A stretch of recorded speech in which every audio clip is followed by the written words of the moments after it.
Hey all, J-Man here. I just wanted to tell you about beardedshirts.com. It's a great place to get a lot of cool superhero shirts and other merchandise. You can scroll, they've always got sales on. As you can see, they've got these really cool print all over shirts, which I really love. That's Eddie, the founder of the site. And if you're looking for stuff, all you got to do is you click on the search here and you can type in all over. And that's going to show you the all over prints, which are really, really cool. Look at that. You got Legion of Superheroes, you got Brave and the Bold, you got JSA, you got Superman, Green Lantern, Wonder Woman, all kinds of stuff. So check out beardedshirts.com.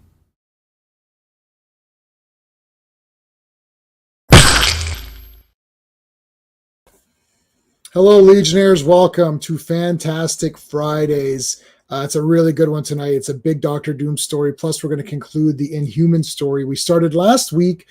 And D. Bud Martin is going to join us. I think he's joining us later tonight. He might not make it for the first issue, but he really wants to be here for the Doom issue. So we're going to try to kill some time to make sure he's there for that. There's a lot going next week. The next week is the 40th anniversary of the Transformers cartoon series, which we love, of course. I've been doing a lot of Transformers content. We just finished Headmasters. So we have now reviewed and gone through every season 1, season 2, the movie, season 3, Rebirth, the American season 4, and the Japanese season 4. We've now done all of that. It's all in a Transformers playlist. We're not done. We're going to do the Marvel Comics. We're going to do Super God Master Force, which is the next cartoon series in the G1 kind of timeline there. So next week's going to be a special week. We're going to do a lot of Transformer stuff, but we're not going to let you down because Monday, of course, is still the Legion live stream. That's always going to be on a Monday. 3 more issues of the Legion of Superheroes. And man, I already read that first one. It's pretty damn cool. So looking forward to talking about that. So Tuesday is the actual 40th anniversary of Transformers. So we're going to just talk Transformers. We're just going to have fun and talk about random stuff for Transformers, talk about the toys, how we got into Transformers, the cartoons, who our favorites are. It's just going to be a loose stream. Chat. Maybe I'll let some people in. We'll see. Members will get first dibs, of course, to come in. Maybe I'll open it up to people if they want to pop in and talk Transformers. We're just going to celebrate Transformers. I'm not going to do anything specific. It's not going to be a topic. It'll just be Transformers. But on Wednesday, we are going to rank the Transformers films, not the animated films. So that would not include Transformers 1 or, of course, the 1986 mega classic. So it'll be the Bayformers and Bumblebee and Rise of the Beasts and that. So that'll be on Wednesday. We're going to do the ranking. Thursday, we're seeing Transformers 1 on Thursday. So we won't be doing a stream on Thursday night because we're going to be watching Transformers 1. And then I'll probably post my review Friday evening. I don't think I'm going to be back in time to post review on Transformers.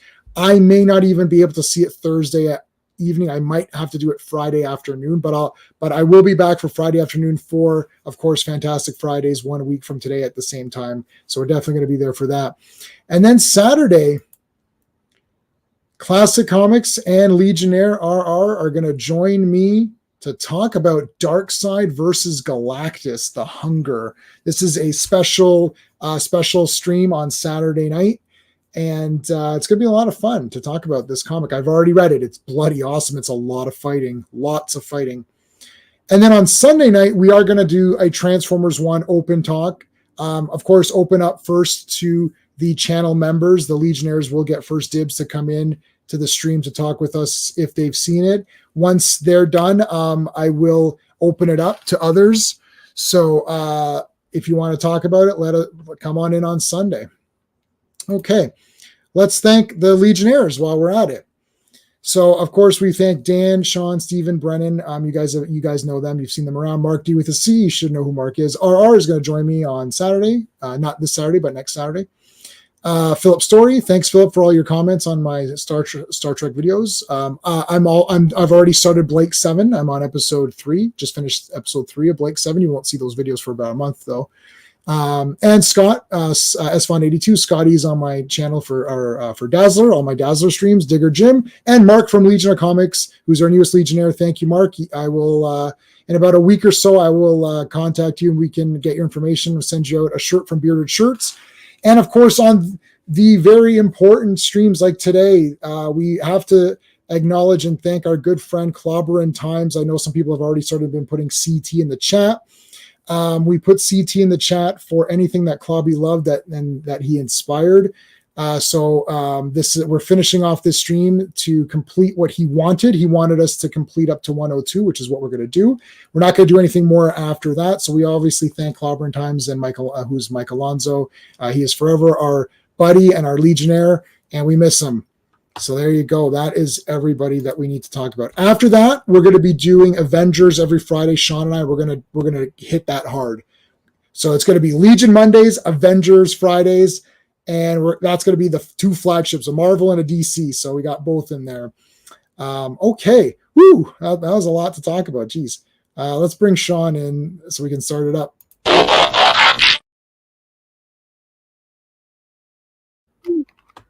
Hello. Ooh, lots to go through, man. That was like a 7-minute. What the hell's going on? What is this Friday Night Tights? I got to announce 100 things here. Let's say hello to Joe Dog, who's here first. Thanks, buddy. Clobberin, thank you for putting the CT in there already. FK was here. Thank you for the CT as well. FK. Joe Dog, I answered your question about superpowers. Sean, you can. I don't know if you have. What kind of superpower would you have? Speak every language. Oh wow! What a lame power. That is just so. It's not so lame. So you want to be Cypher from X-Men? That's your favorite X-Men character. Cyclops will just blast him, and he'll be like, "Oh, I can't translate anything anymore." Okay, all right. Well, there you go. I said, well, besides the generic powers like invulnerability and flight and all this crap, I would do ice powers if it's just like generic, because I like ice. I don't know, I like ice powers.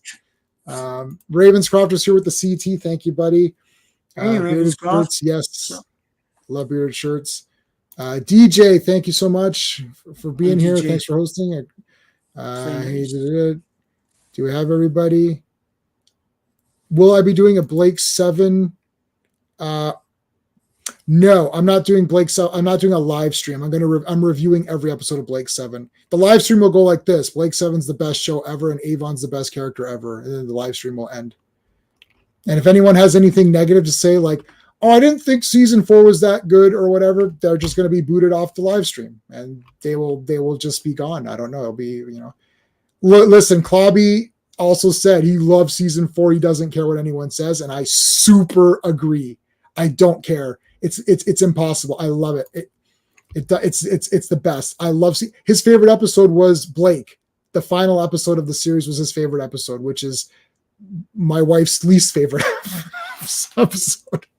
But it is pretty damn awesome.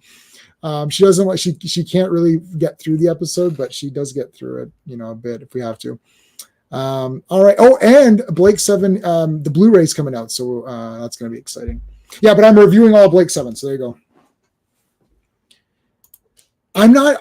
You know what? We never got to his. I never saw his. I think I didn't see the ranking because I know his two favorite episodes. His second favorite episode is my favorite episode. And I think that one was from season 3. I've only seen it twice over. So this is my third time going through the entire thing. So I will review them all. And yes, I've got my Avon phone case, of course. Okay. Where is my ad blocker? Let's get that up here. There we go. Okay. Rumors was number 2. Rumors is my favorite. And Star 1 was 3. I like Star 1 also. I can't do it for that. I know Clobby ranked them all. I can't do it really. I can tell you some of the weaker ones. But it's hard to it's hard for me to do that because I see it as like such a big journey. It's tougher than Star Trek because Star Trek is standalone episodes. So you could be like, that one wasn't that good, right? Like we're pretty sure Doomsday Machine is better than, The Children Shall Lead or whatever, right? Like, you know what I mean? Like it's like there's obvious things like that. It's tough with Blake, man. I don't know. Yeah. My wife also thinks that they were a great match, yes, but no, Avon for me is clearly the best. My favorite character ever.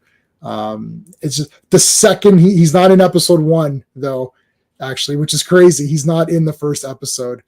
There's only one character who's in every episode. Actually, there's actually only one character in Blake 7 who's actually in every episode of Blake 7, and you'd think there'd be 7 guys in every episode of Blake 7.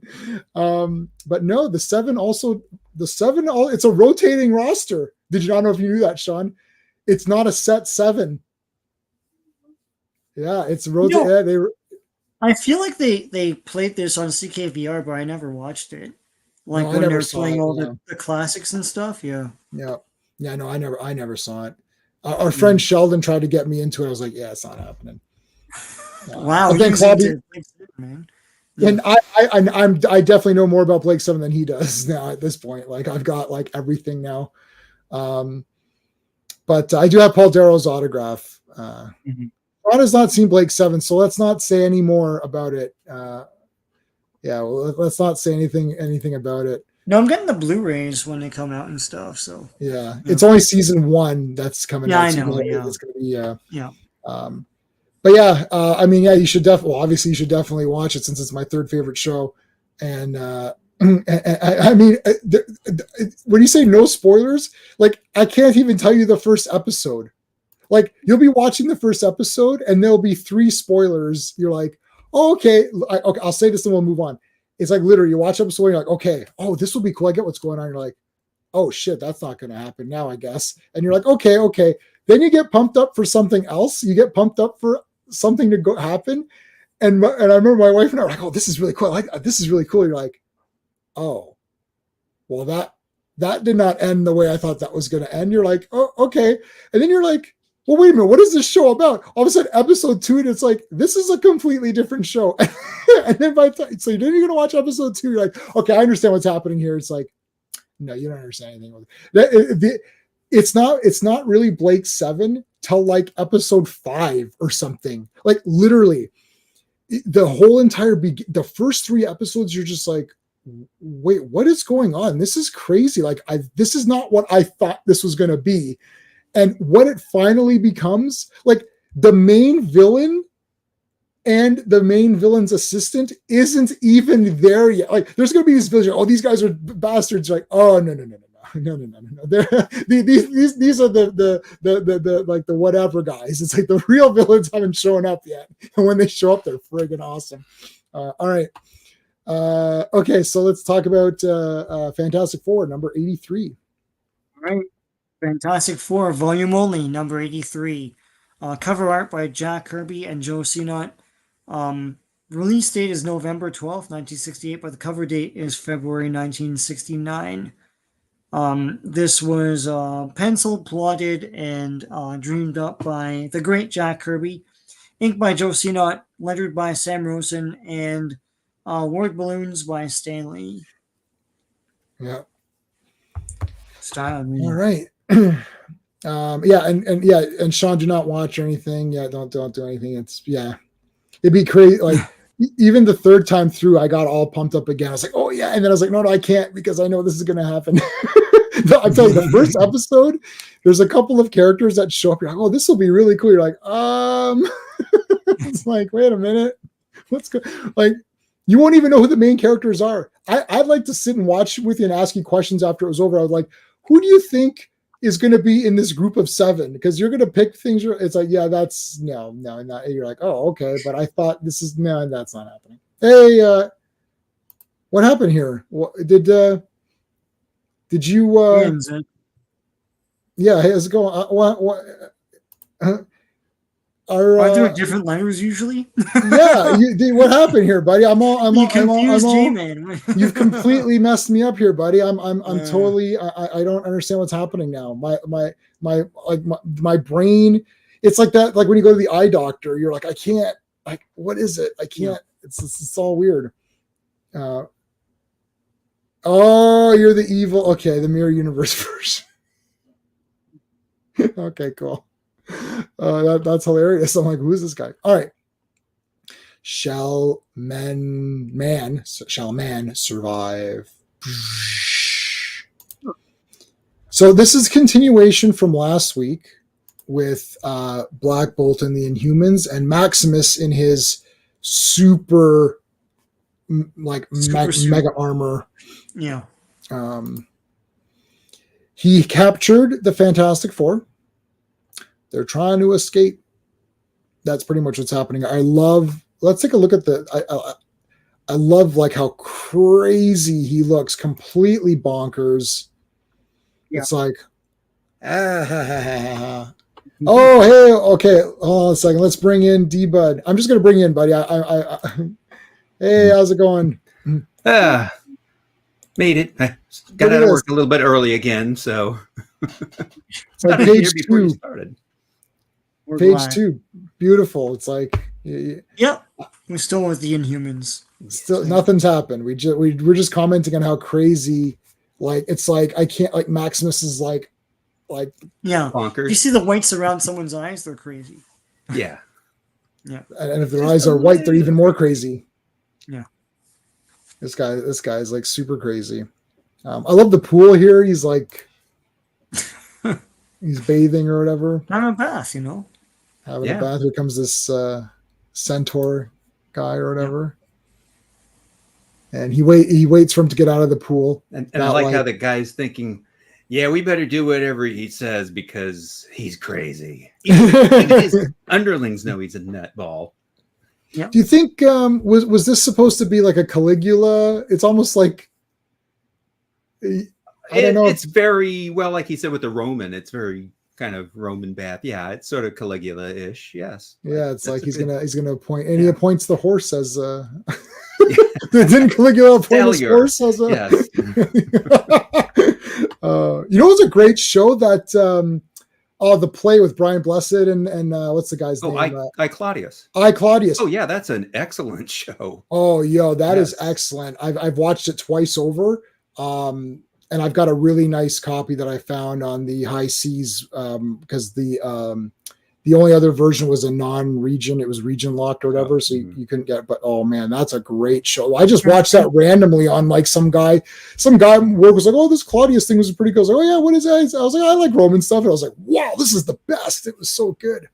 Yeah, on YouTube, some guy did a whole masterclass on blocking using that because it's shot on a stage, but you wouldn't know it because it's so in there. Yeah. Looks like a movie, you know. Yeah, so. I think Bo on the Mr. H's was talking about that. I think he mentioned that show. But yes, it's back in the 70s when the BBC was making just fantastic dramas. Yeah. Oh yeah, now they're trash.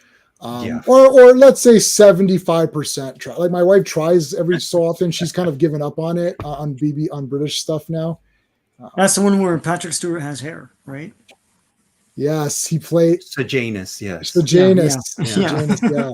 He was that Patrick Stewart was effing awesome. I want to see that Picard. I want to see that guy. I want to see Sejanus be Picard. He'd be taking Klingons. Yeah, okay, we're taking care of these guys. Fire at will. Yeah. Oh yeah, he's a great actor. It just depends on the material he has to work with. Right. No, stop it, FK. It's not that. It's Janus. I knew it. I knew it. All right. So Maximus is getting his armor on. No, he's having Aereo put it on him. Sorry. Yeah. Since he floats through the air, his silence shall not disturb my regal chain of thought. Yeah. This is awesome. Yeah, he's just like, all right. And then like egomania at its finest. Yeah, I would not be surprised if this was that Caligula was not Kirby's, inspiration for this. Yeah, the way he behaves in this. Yeah. All right, yeah. Oh man, look how great this is. No, the splash page.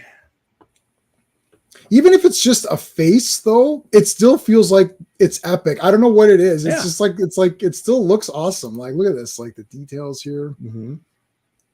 This is his little like ring. Well, here. and his little speech too goes with it. I mean, he's like, you could see he's just totally power mad. All who walk or swim or crawl upon the surface of the earth shall be mine to command forever. In fact, he even talks about pointing it into space, and I'll just have the whole universe by my gun. He's an equal opportunity conqueror. It's all equul. He wants everybody under his thumb. Claudius is the highest point. Oh, high point. Yeah. Oh, yeah. I have Caligula on 4K. Yeah. I've got every edition of Caligula. I've pre-ordered the special super 4K edition where they put all the footage together into one like 5-hour like crazy movie. So I've got that on order on 4K. Listen, what do you want? I like schlock. So that's schlock, all right. Yeah. I just ordered Howling 2 with Sybil Danning in it and Christopher Lee. Special limited, whatever, to 7,000 copies. Is that the Howling 2? Howling Part 2, yeah. Oh, yeah, Sybil Danning. Yeah. Mm-hmm. You see? Everyone gets converted. It's like, oh, yeah, Howling 2. And Christopher Lee is in it. Come on. Can't lose. Yep. All right, so he's going to Black Bolt. It's time for Black Bolt to TCB, which is take care of business, and let's just get out of here. Like, I've had enough. It's like, but he has to be very careful with it so he doesn't kill them with his power. Yeah, he's got to whisper just right. Breaks through. He did it. We're free. Oh, there's Medusa. It's like, and now she's got her hair abilities again, so her hair can. Like, yeah, that's a little odd. I mean, just because he shatters that, because he was kind of drugging them a bit.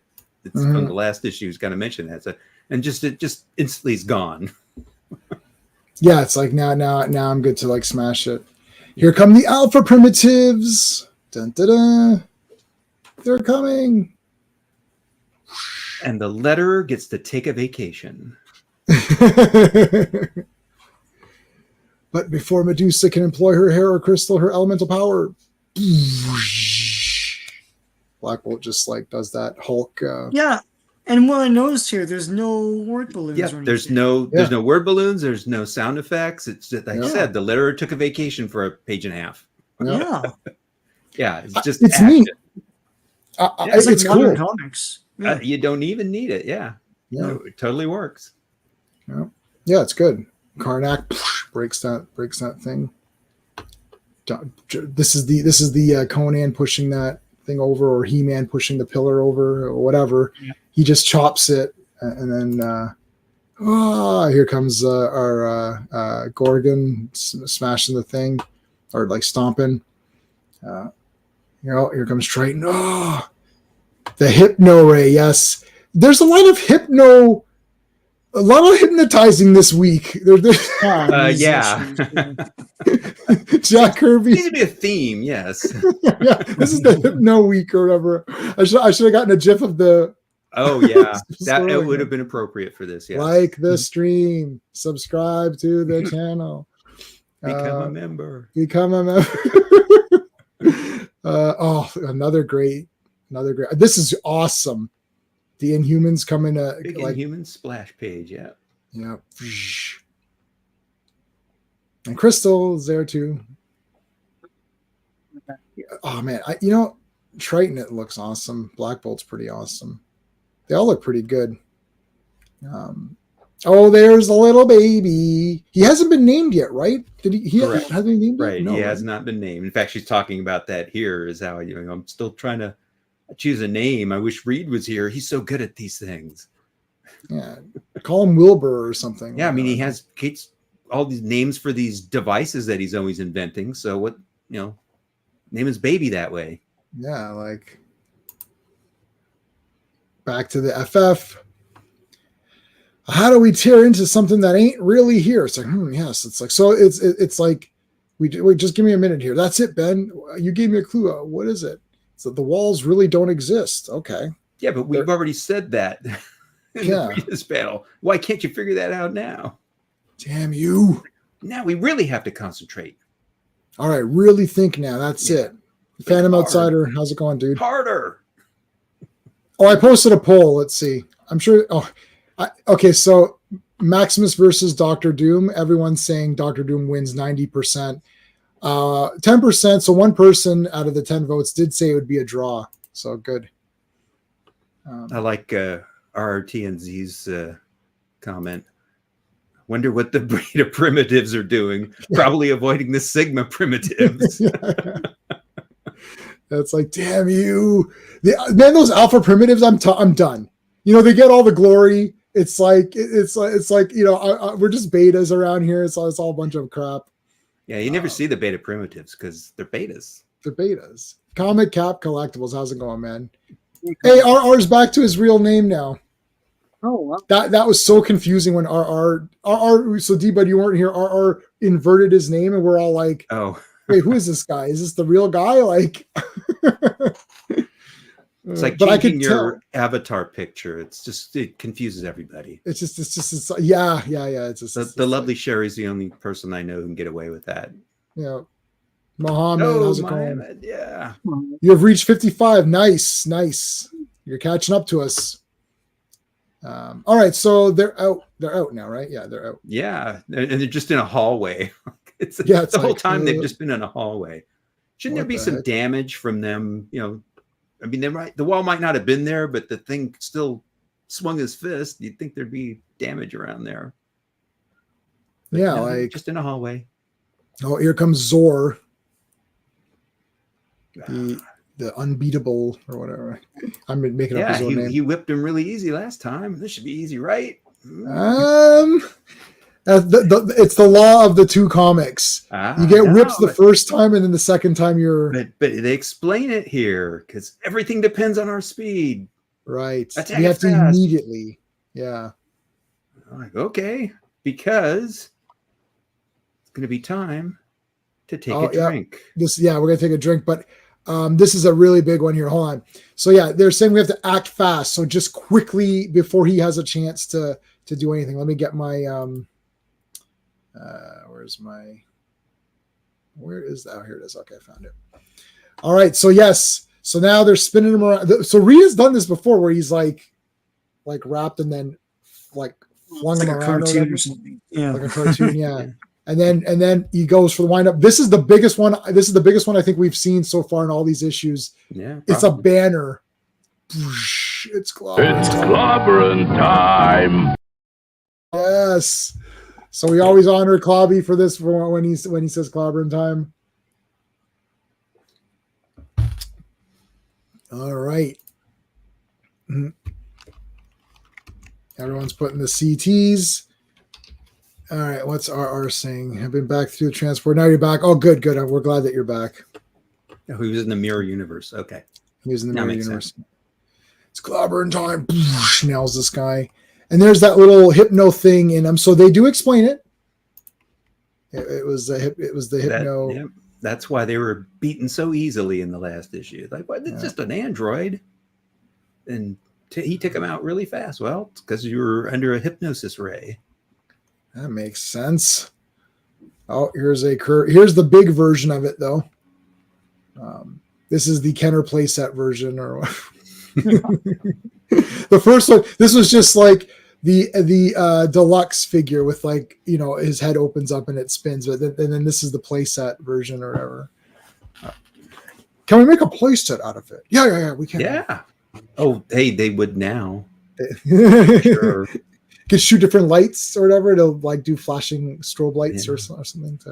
The Maximus Hypnogun playset. Yeah. Act now. It comes with a Maximus or something. And all the evil Inhumans. Look, it shoots Kirby Crackle.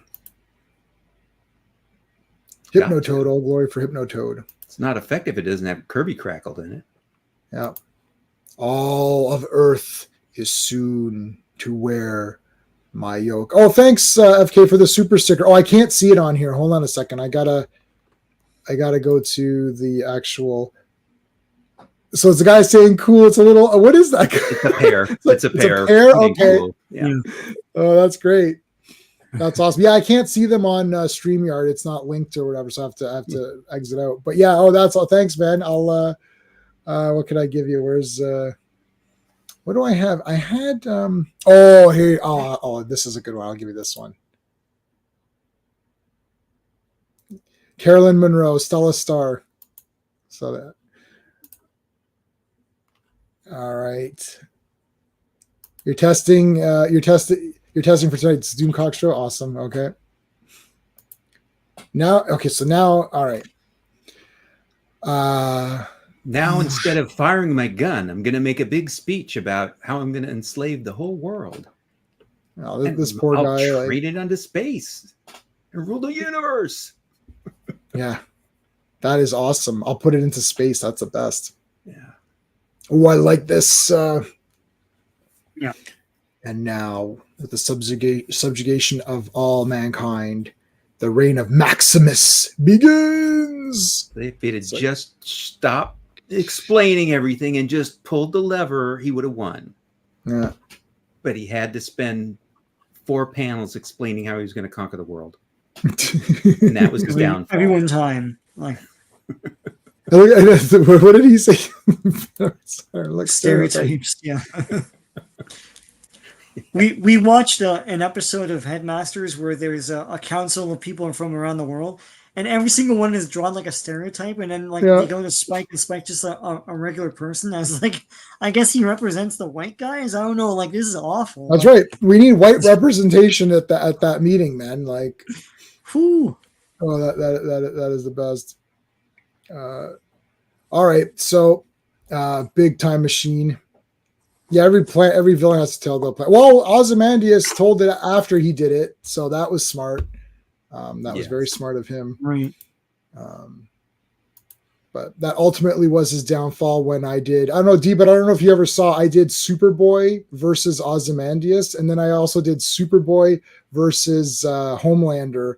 I made these, it's like they're 1 minute. I took the 2 comics and I cut out each guy and made them like fight each other, and I put word bubbles. So it's like Superboy comes and defeats Ozymandias immediately. As soon as the squid appears, he sees it and finds Ozymandias and defeats him. And then it cuts to like Rorschach and Night Owl, and they show up. They're like, "Huh?" It's like, "Oh, I guess it's all over." and I wrote 32 minutes later. They show up. Like, where is Ozymandias has been captured. Okay, I guess we're too late. So Superboy just solved it in like one, because I was in this thing where Superboy solves everything in 4 panels, right? Yeah. Like, well, and like this gets solved in like 1 panel. Yeah. Crystal just goes, done. Just destroyed your gun. Yeah. Destroys. That's it. What are you gonna do about it now, Maximus? It's like, shouldn't have put all your hypno eggs in one basket or whatever. Here comes this centaur character guy who's kind of neat. Stallior. Yeah, that's his little group of evil Inhumans, which, I mean, let's see, they're making their escape because Black Bolt's after them. But they're a group. They show up in the Hulk later. Oh, he winds up fighting them a couple of times. That's awesome. Yeah. Oh man. Yeah. Gotta like. Hulk was the best comic as a kid. It's like just a fight some new guy every time. That was it. It was like.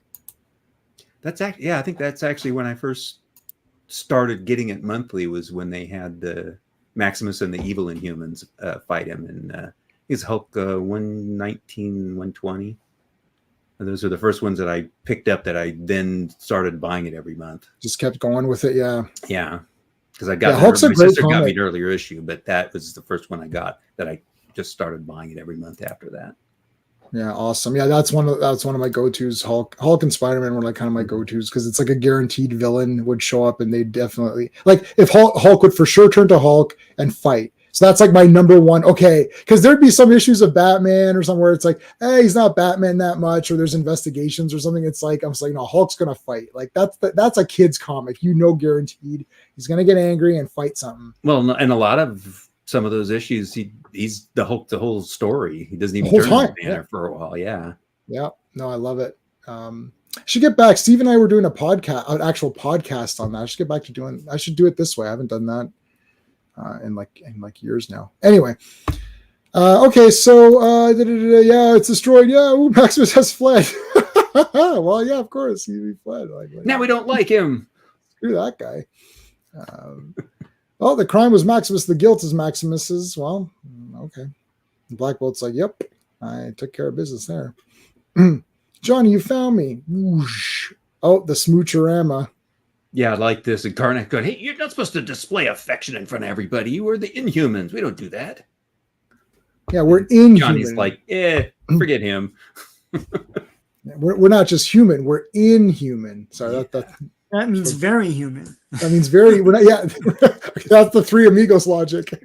Yeah. He's not just famous. He's infamous. Yeah. Oh, I love that movie so much. I think I know all the dialogue. Okay. The Mad One has fled, but escape is futile because we're the Borg and we're going to get him. In all the kingdom, he will find no sanctuary. Okay, well, that's good. And I like the things comment. It says, you two, with all the dialogue, it's like, sheesh, you two could make a hiccup sound like the Gettysburg Address. That is funny, yeah. Look at this really cool area here again, more awesome. So here, so these are the bad guys, right? Yeah, these are all the bad Inhumans, yeah. And they, like I said, I think that's probably why I picked up that Hulk, because I recognized them from these issues of the FF. And I went, oh, I know that guy. Marvel did do a good, that's one thing. I don't know if that's a Stan Lee thing or who it was, but way more than DC, especially in these times where they were able to integrate guys. You'd be like, oh shit, this guy's going to be in this comic. Oh my God. That's right? the Marvel Universe way of thinking. Yeah, they definitely did that. You didn't see a lot of crossover other than maybe, Justice League type stories. Right. Yeah. But Marvel did it constantly. I mean, now that was the exciting part because, so you got into Hulk through Fantastic Four through it's like I think that's why. Yeah, because the 2 issues with Maximus, I got those.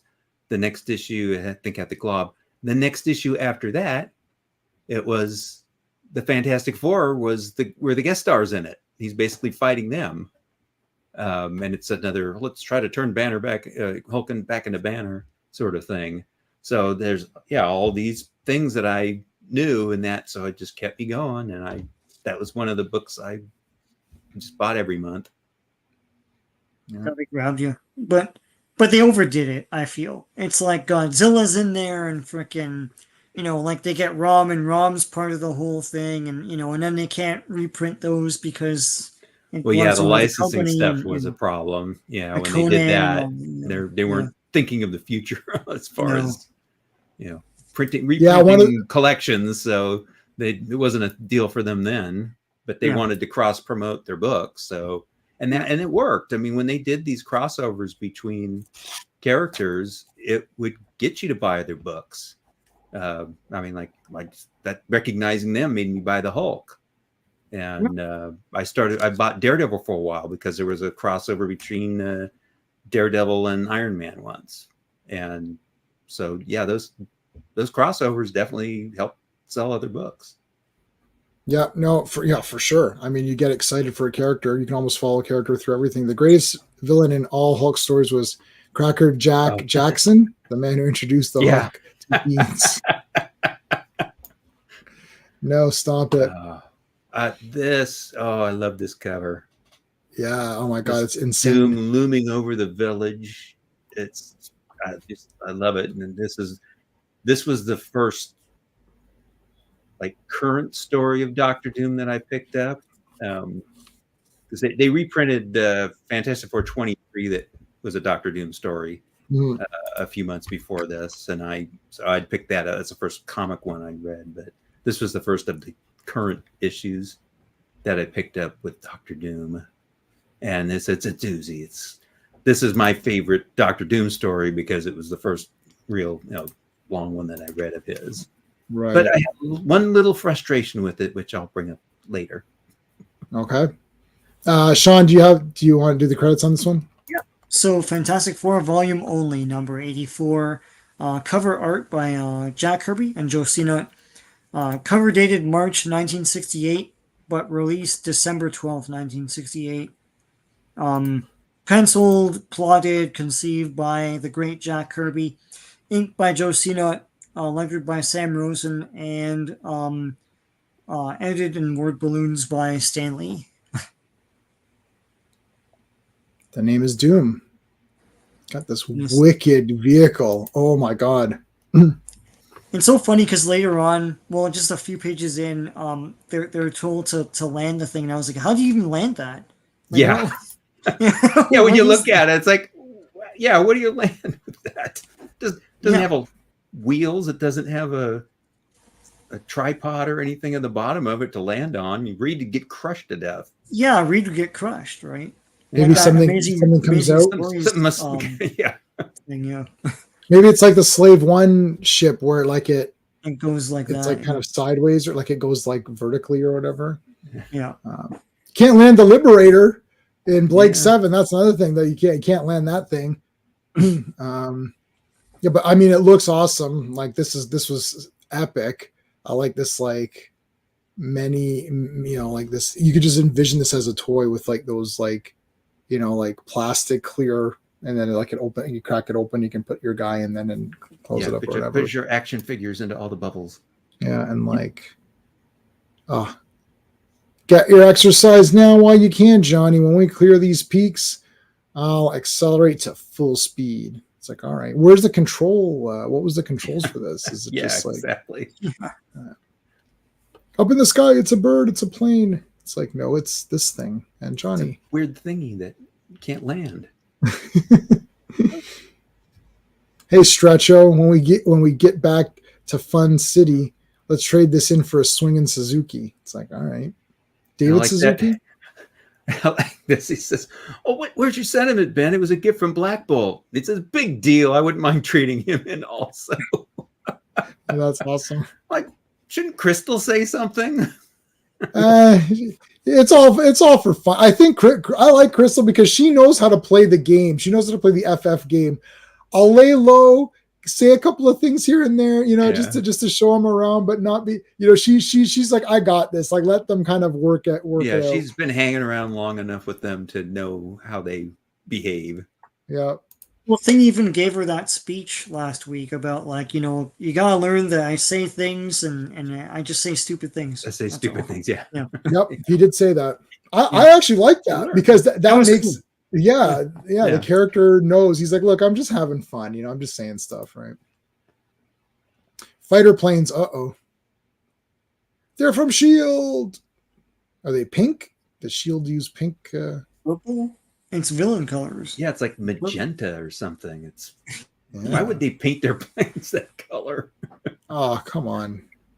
Make them stand out in the sky. It'd be easier to shoot them down. Yeah, like, there they are. Where's that damn shield? Oh, right there? You mean those planes right there? Oh. Okay, so it's Nick Fury and Dum Dum Duggan. Okay, but we cut to this guy, the prisoner. Number 6 is trying to get out. Are you implying something?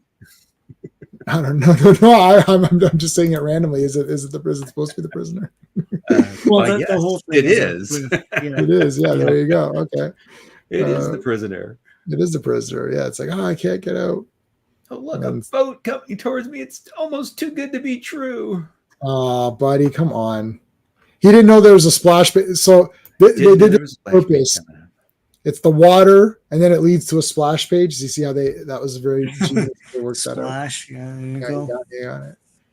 One of my favorite Doctor Doom splash panels. Yeah, this is awesome. Look at that. His big gun, and he's got these bots of these purple magenta ones or whatever that he's got. I think this is the first time they show up, and they become a mainstay of Doctor Doom's from here on. I mean, they're all-purpose servant spots that he's got doing this and that. Yeah, He doesn't have to they use showed up in servants. the 80s too. So Yeah. Oh yeah. After this story, I think you see them almost all the time in the Doctor Doom stories. But they're very Sentinel-ish. Mhm. I was thinking Sentinel. Yeah, they do look Yeah. like Sentinels. Yeah. His and later on we'll get into those crazy other robots, but Yeah. like Mhm. I love those Kirby robots because they like this, for example, they look very sinister because of the dark around their eyes and everything, and they're very basic looking. And those other guys that we'll see later on, I love that sort of jack-o'-lantern look of them. Mhm. Yeah. Like I don't think Kirby wasn't the one that designed Ultron, but Ultron takes a lot of that sort of like idea. Yeah. Yeah. Ultron. Yeah, you're right. Yeah, I understand what you're saying. Yeah, with the mouth. Even Annihilus has that kind of like Right. And he made that. jaw. Yeah. It's like, it's like, yeah. Who came? When did Ultron? Who's first between Annihilus and Ultron? Nihilus, I'm pretty sure. Yeah. Am I wrong? Yeah, because he's got that mouth. So man, it's like, pretty. It's right in that same time frame. It's yeah, pretty close. Ultron has that same mouth, man. That mouth is. Yeah. Yeah. Yeah. It's like I'd have to Avengers. look, but it's pretty Yeah. close in time that they both appear. Well, this guy's just got crackled in the face. Because no one knows what's better for you than your sovereign Doctor Doom. Yeah, You don't want to knows. escape. You want me to take care of you for the rest of your life Yeah. in the village. And look how they picked this guy up. Here you go. So 64-ish was Ultron. It's 55. Ultron's 50. Yeah. Pretty Yeah, sure. it's 50. Yeah, 50 something. And that's Annihilus was just a couple of weeks ago, right? So, That's a John Buscema thing. So, yeah. Yeah, Suicide Run was right before Vision comes in. Yeah. all right. So, oh my God, here you go, guys. Look how awesome this place is. It's wicked. It's got great towers. It's All got, I ask is total blind obedience. yeah. And then allow me to kill you from time to time when I make a mistake in making robots or sacrificing you to, there's Nick Fury. He got Duggan cleaning his gun, having milk here. He's having some milk. What's the deal here, Fury? Well, we found this thing here. No, it's not the Wizard's Gauntlet. It's like what the heck is this thing? It's like, well, I was kind of hoping you'd ask me. It's like, okay, so like you just got punched in the face. It's getting loose again. So it's like, so why did you take it out of the thing it was in? Yeah, look, here it is. La la la. Oh shit, it's loose. It's loose again. It's like, why did you take it out? You didn't have to take it out. Yeah, put a leash on that thing, man. Come on. All right, so it's just flying around. I like this. This is like, I don't mind having the Fantastic Four shenanigans if it's something like this, where it's like, it's like this thing just goes loose. You're like, oh crap. It goes underneath them. Whoosh. Went for a gun. What? Yep. It's shooting everyone.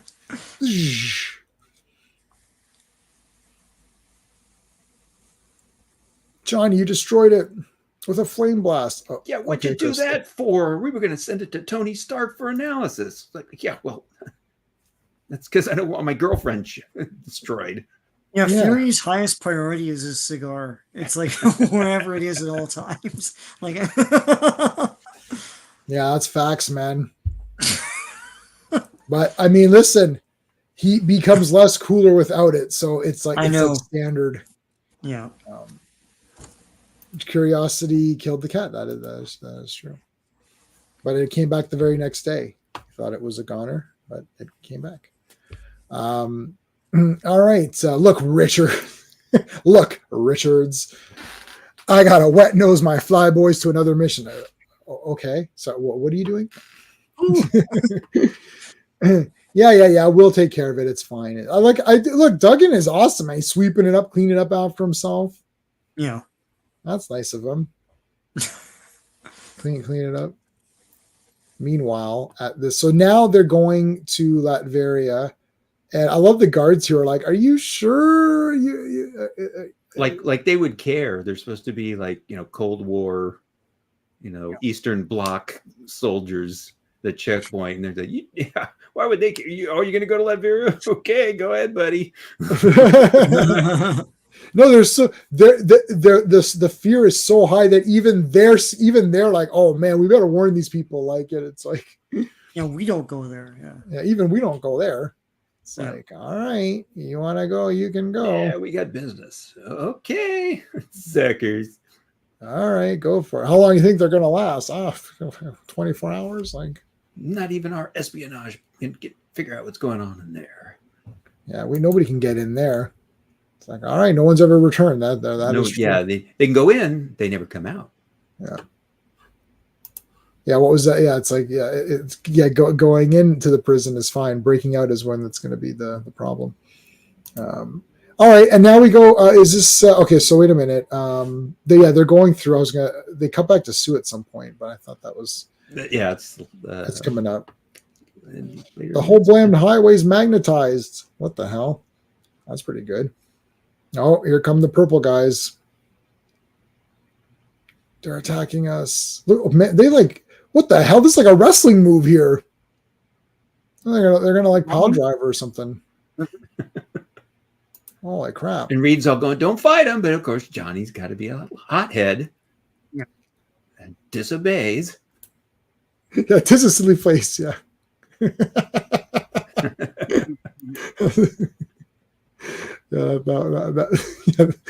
love how he gathers them all together. All right, let's go to Camelot. It's like, actually, no.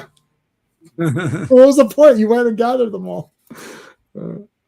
As a kid, I thought that Latvia was Latveria. So when I heard about Latvia on the news, I'd be like, "Oh no, Dr. Doom's country, Dr. Doom's place." And it's like, no, it's Latveria is different. Yeah, Latvia's Baltic. This is Latveria's Balkan. It's all the same. It's fine. It's down by Yugoslavia or something. Yeah. I've been to Croatia. We're Croatians. I can speak Croatian. Some haven't spoken it in like years, but all right, Johnny. Okay, so Johnny's son Boo, he's got the big gun here. I love the guns. These like super cool guns. Kirby crackled him to hell. Got the arm here whipping him around. Costume underneath, nice. Yeah, that's a great. I like that. This is better than the suit stretched out. Yeah. Yeah, this is better than they normally, like in the past, they just have the green suit also stretch, right? Mm-hmm. Like this is better. It's like he's wearing his suit underneath. Employer insulated shield. Shield. Wait a minute. And the shield planes were magenta. They're magenta. Wait a minute. Which shield is it? I think, and he says shield, so I don't know. All right. Lots of crackle here. Lots of good fire and crackle. How do you like that? That's a cool. Melted his coat. Ben doesn't have good luck with dress clothes. First, only needs his diapers. Yeah, Avengers 55. Yeah. Yeah, in the 60s. Okay. That's right. Yeah, his original forming was not adamantium until the next one. Mm-hmm. All right. Oh shoot, we gotta get that ready. Hold on. Where's my thing here? I have so many. This would happen to Clobby all the time. You'd be like, wait, I can't find it. And I'm like, I know why you can't find it, because you have so many like little icons set up. Okay, guys. So he's going through the fire, fighting through the crackle and the fire, and he's gonna clobber these robots. It's clobbering time. Yes. Oops. There you go.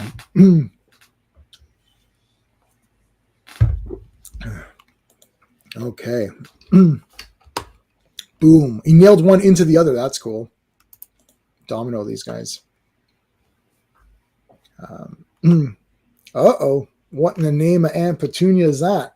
Well, whatever it is, I'll blast it clean back with the Yancey Street before it can land. Yes. its cuff choking me. They wanted me to punch it. Yeah.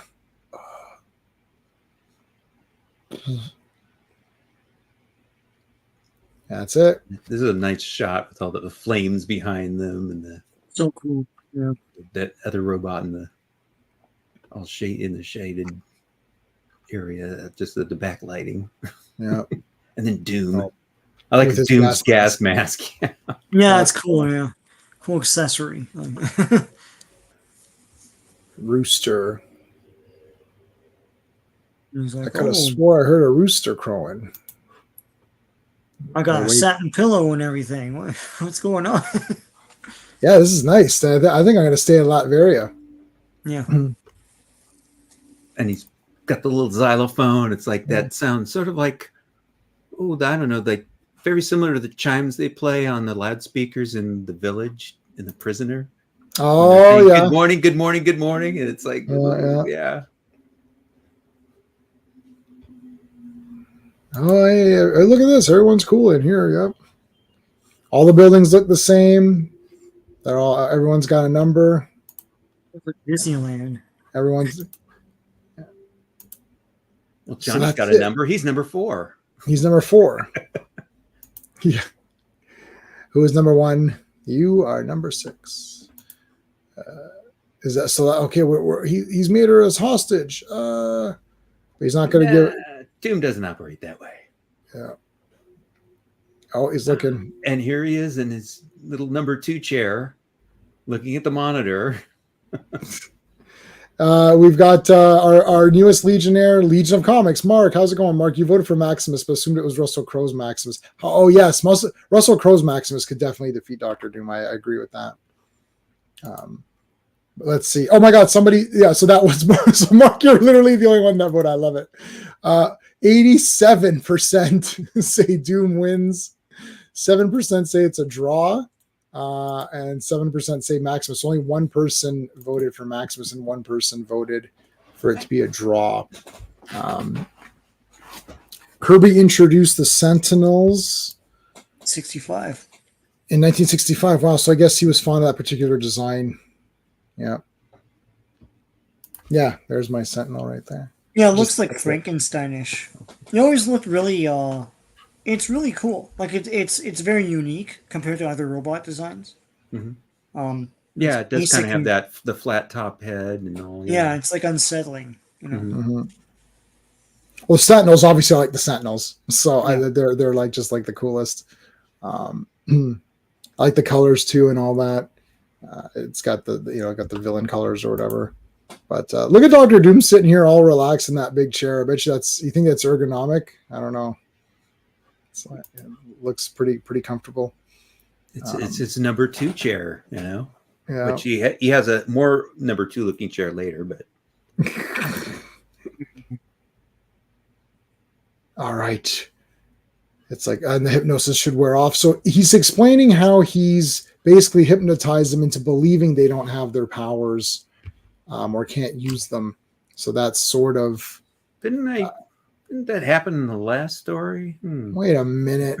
That sounds familiar. I don't know. I mean, whatever.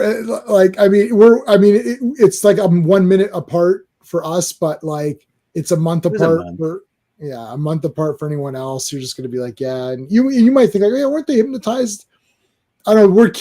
Did kids like, I don't remember thinking like this. I would just be like, oh, this is cool. Like, I don't remember thinking, wait a minute, didn't they do this before? Like, or no. Like I wouldn't go back into comics. Didn't dawn on me at all. In fact, the other things when I first read this story, I hadn't seen The Prisoner, and I didn't see it until about 10 years later. And it wasn't until I was reading a back issue and I was looking at Stan's soapbox, and he was saying, "Oh, we hope you liked our takeoff on The Prisoner a few issues back," and I'm like, "What takeoff on The Prisoner?" Oh, it's this one. Oh, duh! Look at it, you know.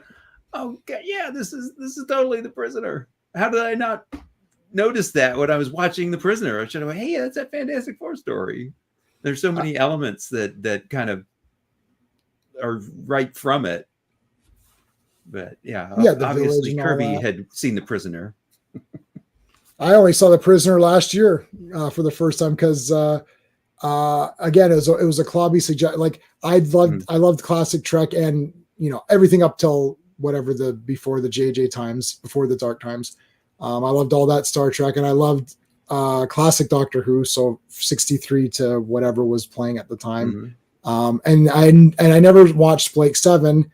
So that was his two suggestions, Blake Seven and The Prisoner. So I watched Prisoner. I was like, oh, this is so awesome. I just watched it. I watched it in the wrong order, and then Raquel was not happy with me.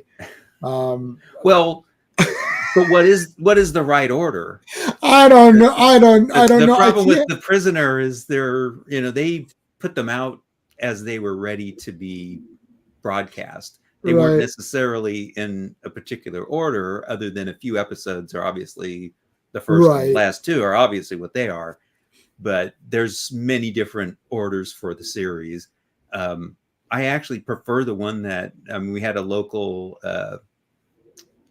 PBS station here in the San Jose area that they did science fiction shows every Sunday night, and they had a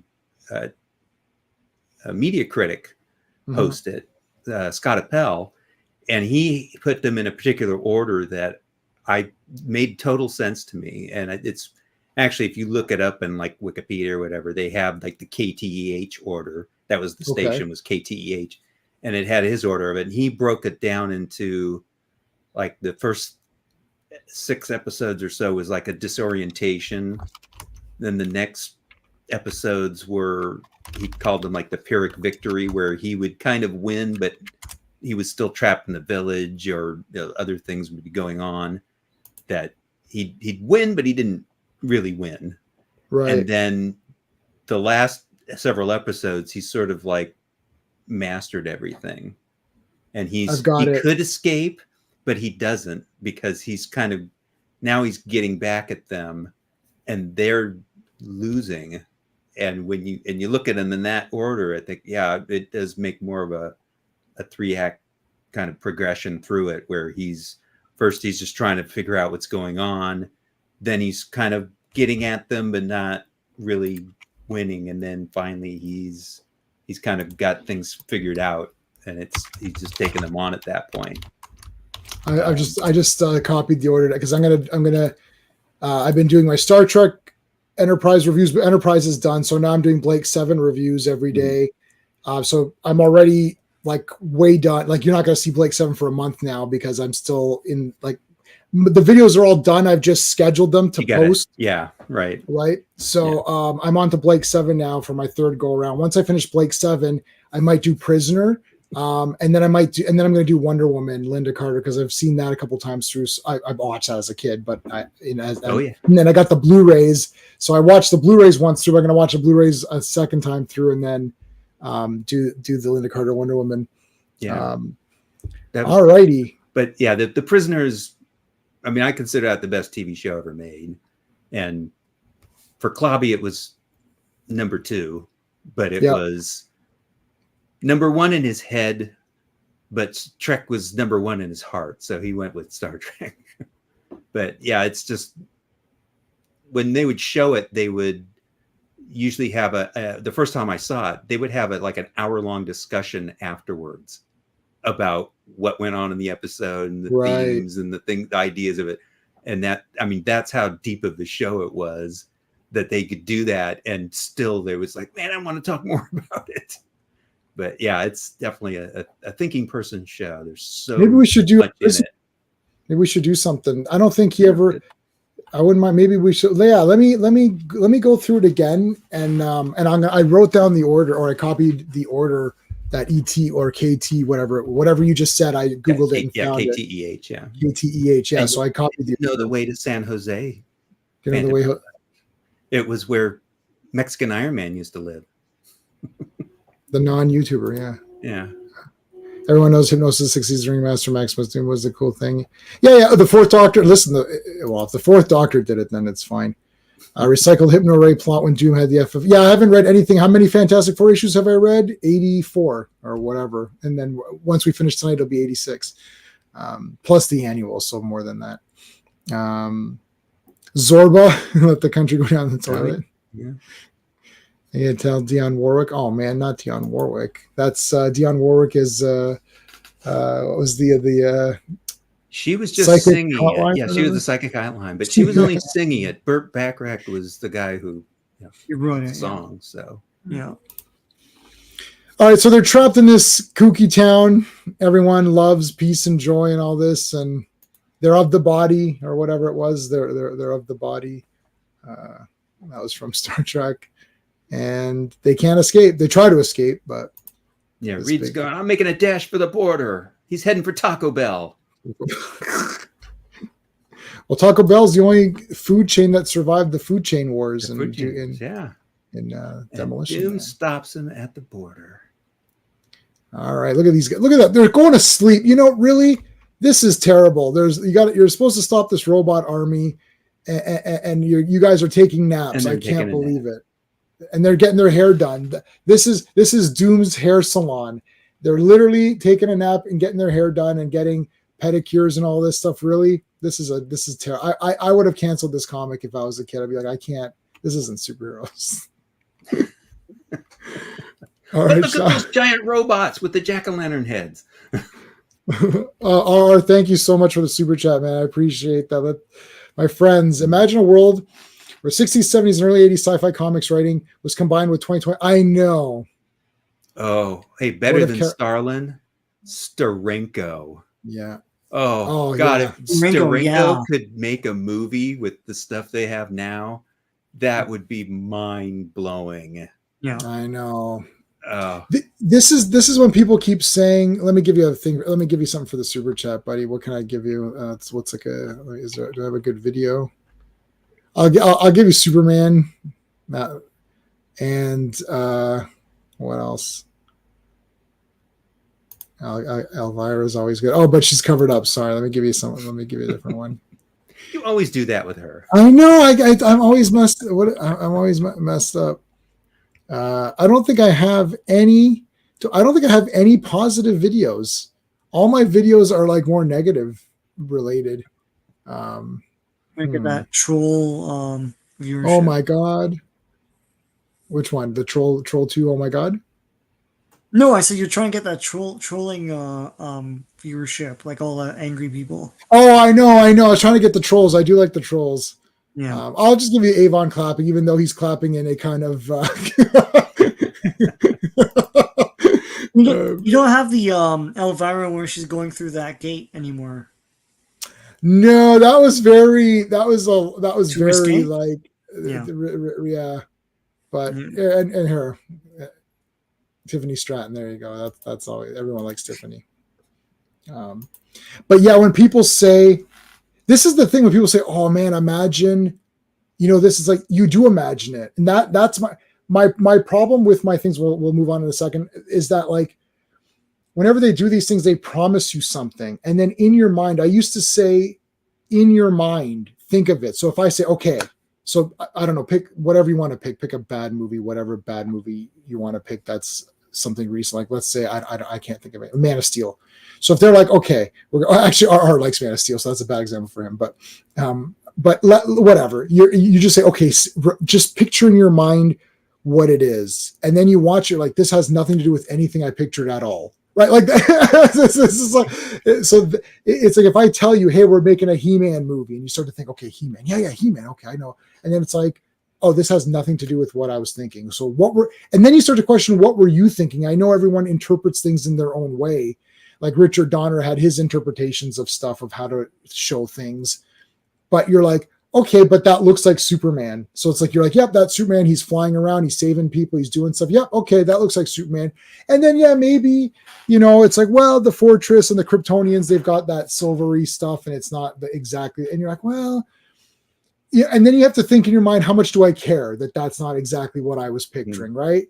What's the funny thing I've had is, have you ever read the book for The Invisible Man of H.G. Wells? For sure. Oh yeah, shit, yeah. Well, when I read that, I had still not seen the classic Claude Rains. Yeah. whale Claude Rains movie. Yeah. Oh, man, I love that movie, but that the whole part where he's at the inn and where he's first there and he's doing his chemicals and he's in that parlor and all that stuff. What I saw in the 32 movie for that room and the scene and all that was exactly the same as what I had in my mind reading the book. And I like, I mean, even the direction of the shots in that room and the door being on that side and all, that's exactly how I pictured it in my mind. And I was like, wow, this is exactly how I imagined it would look like. So that I was very happy when I saw that. And of course, that's a fantastic movie. Oh, I love that's bizarre. I mean, this is exactly how I would have made this. I think like the first two Frankensteins and Invisible Man and the three creatures. I like all three of those. I pretty much like almost all of those. Universal Monster fan. Yeah, I think I pretty much like all those movies. I even love those. I have them all. I got that super. I bought the set and I bought all the sets that came with the busts. I didn't get those. I got the DVD sets when those came out. The green ones, right? Yeah, me too. Yeah. Yeah. Okay, so the green ones came with the busts, or was that a different? That's the earlier ones, I think. Yeah. They did later ones that had the busts. Yeah. But that they look pretty much the same, but they added those on. Yeah. Last year or whenever it was, they re-released them all on Blu-ray, and I said I'm just going to do it. And the thing is, I was like, you know what? I'm F it. I'll just get it was expensive. Yeah, it was an expensive set, and I hate to. Sometimes I'm like double dipped and triple dipped on these movies, and you're like, I have to stop doing it. But that's it. But what's funny about is getting that because they got the double-sided DVDs for those green ones, and that's not great. But what's funny is each one comes with like the full collection of all the appearances of the monsters. So you end up getting like 3 or 4 copies of the movie. I'm okay with that because I just want the complete ass thing. But you'll get like Abbott and Costello in there, and it's like you'll get other random ones in there that you wouldn't have gotten the other way. That's the thing. So if you've got like House of Frankenstein is in the Dracula set and the Frankenstein set and the Wolfman set. Yeah. But the thing is, like, I didn't get the Abbott and Costello monster movies in Blu-ray before. I don't they were on Blu-ray before. But so you need to have that. Yeah, so I got them on DVD before, so I haven't. Yeah, so you dipped on those yet, but on DVD. Yeah, if you have them on DVD, I just can't. You know me, like you guys know me now. Like I can't, and Sean too is I can't. I just have to. It's just I can't even pretend I'm not gonna get it. It's just it's a space thing. We only got so much space. All right, Sean, let's do the credits on this one. All right, Fantastic Four, volume only, number 85. Cover art by Jack Kirby and Joe Sinnott. Cover dated April 1969. Release date is January 9th, 1969.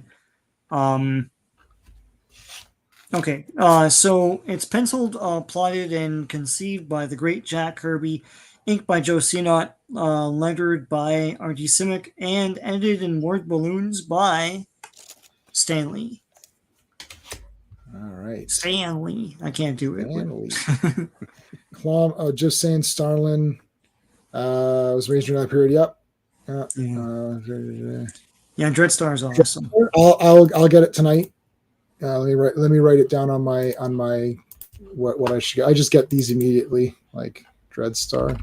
Oops. Dreadstar. Okay.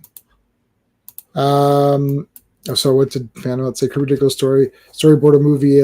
Yeah, I know. I mean, can you imagine like how crazy?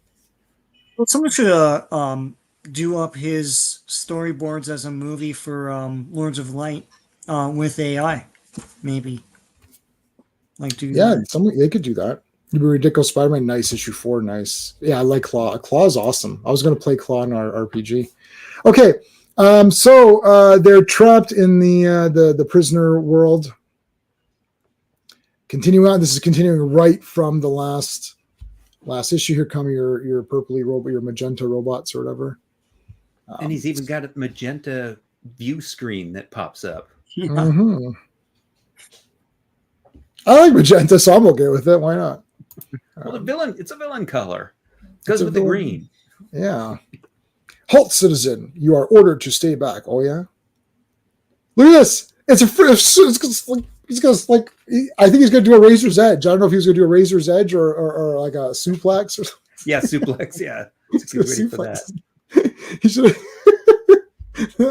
This is awesome. I like wrestling. I like Kirby wrestling moves. These are cool.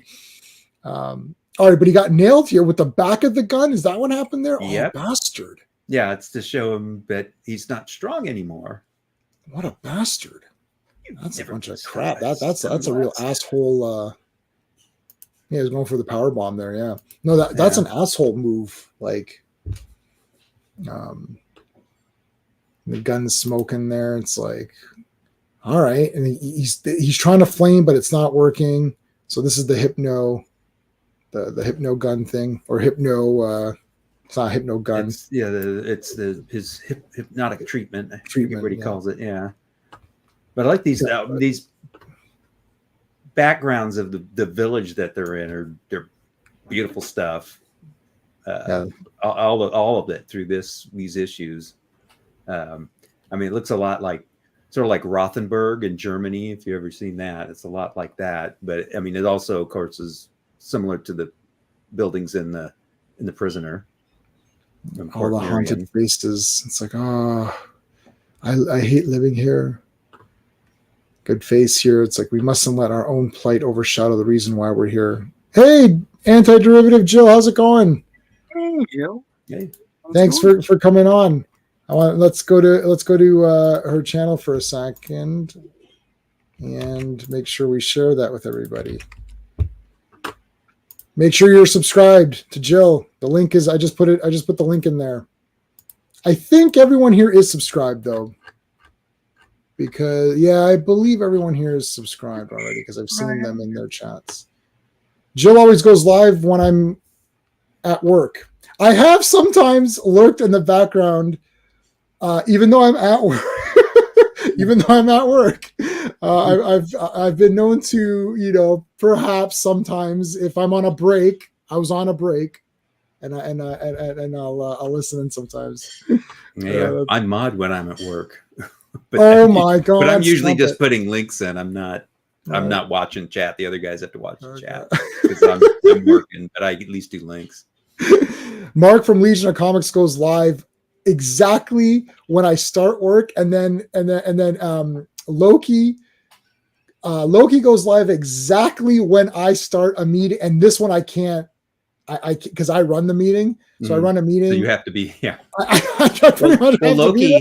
Loki finishes his show just as I'm sitting down in my chair at work. Just as I get there, he's finishing his show because I'm on the West Coast, and like Culture, when he does his bonus time, he usually goes long into a meeting I've got to stop. It's a short meeting, but it's one I have to do every day. Yep. So a lot of times I just have to disappear. Yeah, I can't. I've literally heard nothing. I'll try to remember to like I try to just hit the like at least, but like I've heard 0 streams from a lot of these people. So I'm pretty much dead to them. It's just like, I never see you. It's like, you're not going to. And like my job is fixed and set. And it's like, you're never going to see me. All right. Holy crap. Look at this. Yeah. This is the damn that's more of a Prisoner, a number 2 chair from the Prisoner, the way it's shaped. Yeah. Oh my god, you're right. Yeah. And also what he does in the next panels. But we need to gaze at this one a bit more. I mean, another beautiful Kirby splash page with all his little gadgets and doodads, and like look at all the detail in that desk that's around him. I mean, it's even forcing them to live their lives. Yeah. Well, you're not free though. You're not free to go on Doomagram. But you get free food. It's all free of charge. It's just said. It's all free. It's free for the Fantastic This Four. thing gets the way the chair sinks down. That's right. That's right from the prisoner. Oh, Chair would go up, would go back down. here's this guy. What was this guy's name? Hauptmann. Yes, Hoffman. he is a former Yahtzee player. Yes. Right. Who Oh worked for the no. Red Skull. And, Yes. and Doom plucked him away from the Red Skull. Like Yeah. you rival the Red Skull. It's like, what? I rival him. He's so good at challenge Yahtzee. Yeah, I'm better than Red Skull. I'm Green Hood. Green Hood versus Red Skull. I'll take him on. It's like Dr. Doom has no rivals. None. It's like, is this going to be RDJ doing this? Like, no. I like smashing I guys. still can't see him playing, but And I like the squinty eyes in that other panel. Yeah. Squinting at him. Now open the door, then stand aside. It's like, oh, okay. Look at it. Oh man, that was awesome. Like, grab this guy's face. I abhor the use of violence. I like these losery rebels. Like Dr. Doom's just like, man, more of these guys. Like, what's going on here? Like, enough. Let them escape. I've got a trap waiting for them. It's fine. It's like, let them go. Okay. It's like, well, we're getting at you. Take it easy, guys. See you later. And then they try to grab. They grab him. Yeah. Grab his gun here. Come back, Shane. It's like, this is how you reward my generosity. He's play acting through all this. Yeah, this is so good. Oh, but I'm just your nice, sweet sovereign. Yeah, Why would you do this? yeah, it's terrible. It's like, no. And it's like, and then they didn't know at all. They didn't know that they were being played or whatever. It was the whole. He wanted them to escape or whatever. To grab this tank that he just had conveniently waiting out there for them. Right. It's like, oh, nothing can shatter this armor. I got all these cannons. Yeah, we're home free. I've been waiting to debut this one. I got a perfect one. They had no knowledge. They had no knowledge of the plan here. Know that we both know that we don't know what we're doing. Knowledge of non-knowledge is power. Oh, that is appropriate. Yes. We both don't know what we're doing. That totally fits this. That's random. I did not plan that. Yeah, knowledge of non-knowledge is power. Except they just get nailed here. No, it's not possible. This is the Luke line. It's not possible. So I like Stan's dialogue at on the next page. He's like, oh, look, he's just tearing that thing up. And oh, look how he seizes the two helpless fugitives and binding them to await my guards. yes. He did not kill them. They weren't hurt. Stan wants to make sure you know those guys weren't hurt. They're not getting killed in this. Even though the thing they're in is being totally mangled. And even though in the next panel something's going to happen that would kill them regardless of anything. Yeah. They're dead. These guys cannot be more dead. Yeah. Oh, but Stan has that little thing. Oh, yeah, they're okay. He captured him and just tied him up and left for my guards. Yeah, it's like, look at how he's saved them from the wreckage and from the explosion and tied them up for me to put as prisoners later. Isn't that crazy? It's like nothing could survive that Holocaust at such close range. Yeah, I'm not going to mention those guys that just got supposedly tied up.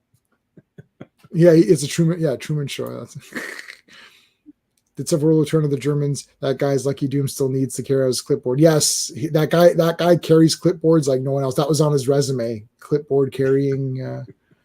I'm gonna watch and monocle wearing. And monocle wearing. The monocle, very important. I don't know what this is. Can anyone help me out? Clarkson's Farm and Grand Tour. I don't know what that is. Does anyone know what that is? Or is it code for something, Joe Dog, and I'm not getting it? It's over top here. Don't know. They're leaving behind their friends and family because they got to get out of Latveria, man. Like Escape from that was going to be the third film. Escape from Latveria. Maybe the third issue.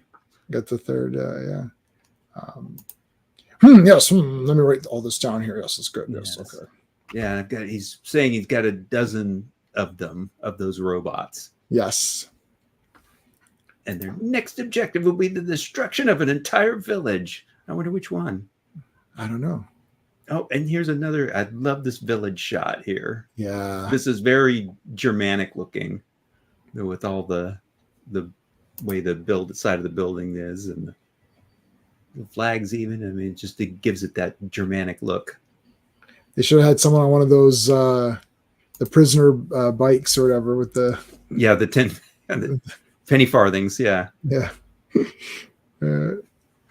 Yeah. So he's gonna have a portrait though.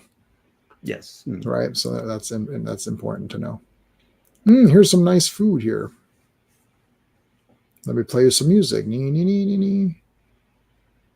Sometimes. And what do they have? What is he eating? What are those meatballs? Latvian meatballs? Oh yeah, what is he eating there? You obviously get drugged here. It's like I don't know why they kept eating the food. Yeah. Oh, I'm afraid the shield will be quite operational when your friends arrive. Which original was the oh, okay. Top Gear. Yes, I've heard of Top Gear. Yeah, guys, you're being drugged. Come on. It's like I think it's Dr. No when like Sean Connery Bond like eats anything and he keeps getting drugged. Yeah. It's like, dude, you're yeah. They're drinking the coffee or whatever, and it's like, oh, it's drugged. Yeah. Ian Fleming loves describing the food, though. It's so yummy. Yeah. Every time he has breakfast, it's like, and he always has breakfast when I start reading. I'm like, God, now I'm so hungry. And it's like, why does it always have to start with breakfast? Like, I want to know why the thing is getting put into a hairdryer. Yeah, there you go. You see, he doesn't have any hair. I knew it. It's yellow. That's hypnotized language. Whenever it's a yellow font with the spikes, that means they're being hypnotized. You have lost your elemental powers. You have lost your elemental powers. You have lost your elemental powers. Man, I think I've lost my elemental powers. Wait a minute. Your strength is gone. Your strength is gone. Your strength is gone. My strength is gone. This one does not respond as quickly. No matter. Continue the treatment until he does. He's thinking about his Sue. I've lost my Sue. She's shopping for a new house. That's cool. Yeah. Well, they have a baby now. Yeah. They don't have room for a nursery in the Baxter building. Yeah. Reed's taking up all the space with his experiments.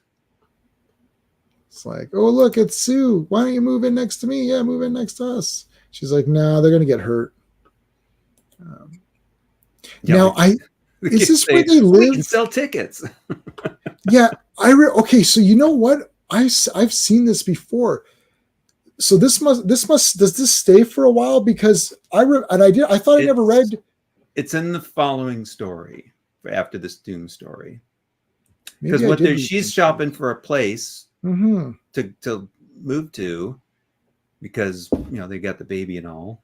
But at the same time, as you see, she's like, well, we can't move into a normal neighborhood. Supervillain's coming in and blowing the whole neighborhood up. We can't do that to the neighbors. So of course he's showing her, well, we've got this oddball place that's way out in the woods to where we have to climb over rocks to get to it.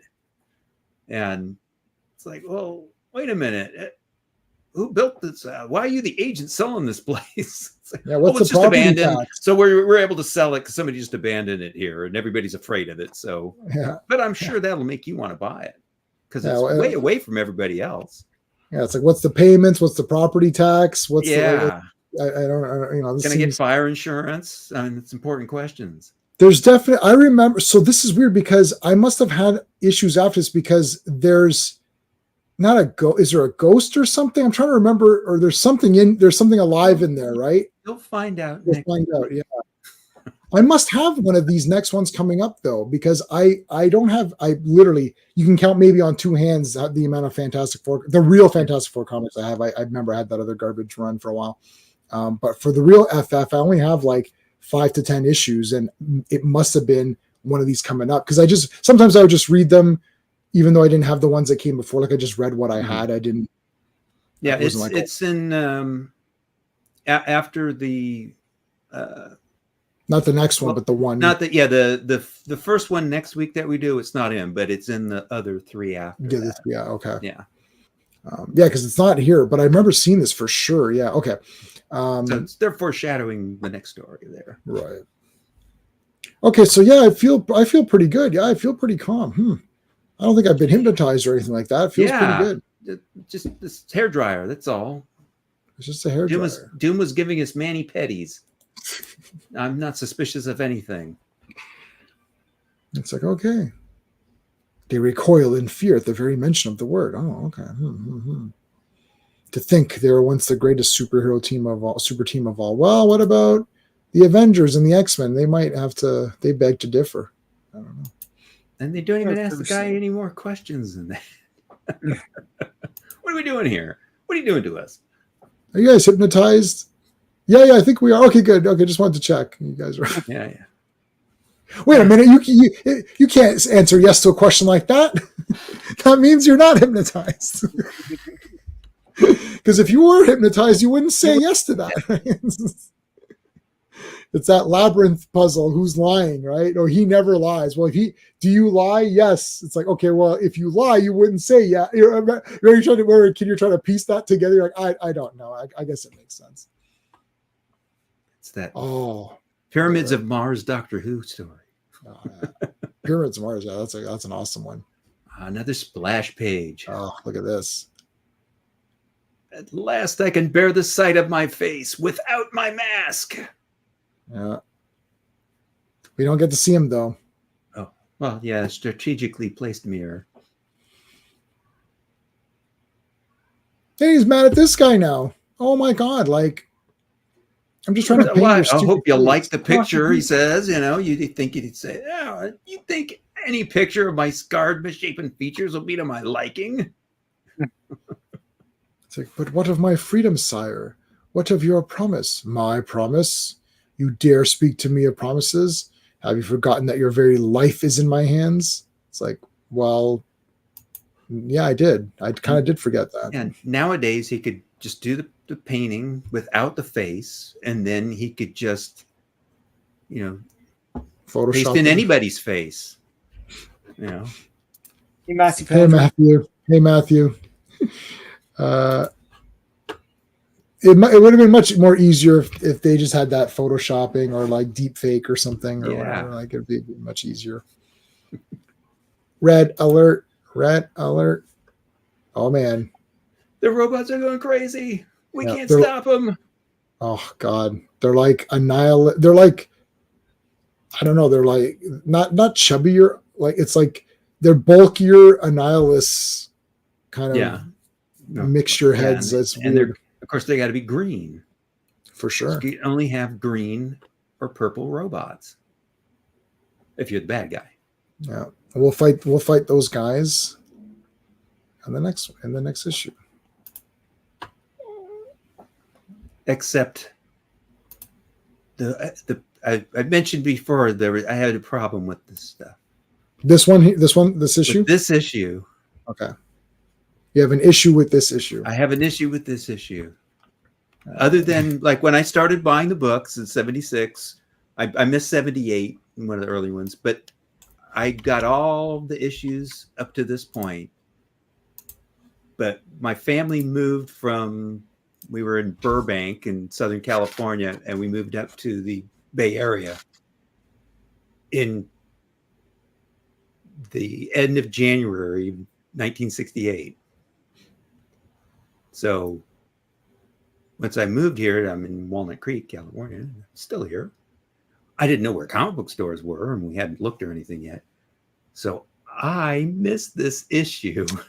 Oh man. And I get the following issue, but boy, if you go from issue 85, if we just saw it to 87, it's like, I missed a lot. Something drastic happened and I missed it all. And this was the one back issue I wanted more than anything else, because I'm like, I want to see what the hell happened here. And when I did find a comic book store about 5 years later, I got this issue, even though it wasn't a great copy, because the person who had it had drawn like eye patches and cigars on Reed and Johnny. But I'm like, I don't care. I have to read this issue. So it was cheap. It was maybe a quarter or something. Right. So, but that was one of the back issues I got the first day I found a comic book store. Like, that was the first one to look for. I had to have this book. And I wasn't, even with all the drawn in things, I wasn't disappointed. Happy 55 years to Scooby-Doo and 31 years to Animaniac. Wow. I remember watching Animaniacs when that started. 31 years. Sean, what's going on your channel before we look at this last issue? I'm continuing to do new comic reviews and stuff, and I want to start streaming. I'll probably do just an experimental thing sometime on a weekend. I don't really know when. Just it'll just be random images, and then like weird music and like heads pop, or experimental that way, or like you're just. Like an experiment. I'm doing experimental. No, I'm not Devo. Like, no. Are we not men? No, just like, showing a comic, or getting my feet wet into it, and probably after that I'll be addicted and be on all the time. I don't know. All right, we'll see. Okay, and just to remind everybody, Monday, Legion of Superheroes. And then Tuesday, 40 years of Transformers. So we're just going to have a chilled stream, talk about Transformers. Wednesday, we're going to rank all these garbage Transformer live action movies. I know, it's just something to do. Next Friday, we're back with Thursday. Sean and I are seeing Transformers 1, so no stream. Friday, we're back, of course, for the next 4 issues of Fantastic Friday. Saturday, RR and Classic Comics are going to come on to talk about Darkseid versus Galactus, The Hunger. That's going to be a lot of fun. Sunday is going to be an open talk for Transformers 1. Let's hear everyone's opinions on it. See what you guys thought. There you go. All right, Sean, what's the credits on this one? Fantastic Four, volume only, number 86. Cover, of course, by Jack Kirby and Joe Sinott. Cover dated May 1969, but released on February 11th, 1969. Plotted, conceived by the great Jack Kirby, inked by Joe Sinott, lettered by Sam Rosen, and edited and word balloons by Stan Lee. Awesome. Okay. I did pick up a better copy of it without let's the see. faces Hold on it. And it only cost me 70 cents. Oh man, that's awesome. But yeah, they had like Reed here, he had a cigar and eye patch. I think he put a beard on Johnny over here. And then the first page, they did the same thing. This had an eye patch over Reed's eye. Oh, God. Yeah. But I'm like, I didn't care. I could read the story finally. Yeah. I never did that with what I called real comics. Oh yeah, you got them all. Yeah, you have all these, right? Yeah, I got them all. Oh, I think there's only one issue that we're doing that I don't have going forward. But this is. Yeah, that one's awesome. This cover. I just love this cover. That's a great, Yeah, that's a good. And that one cost me a whole 60 cents. Wow.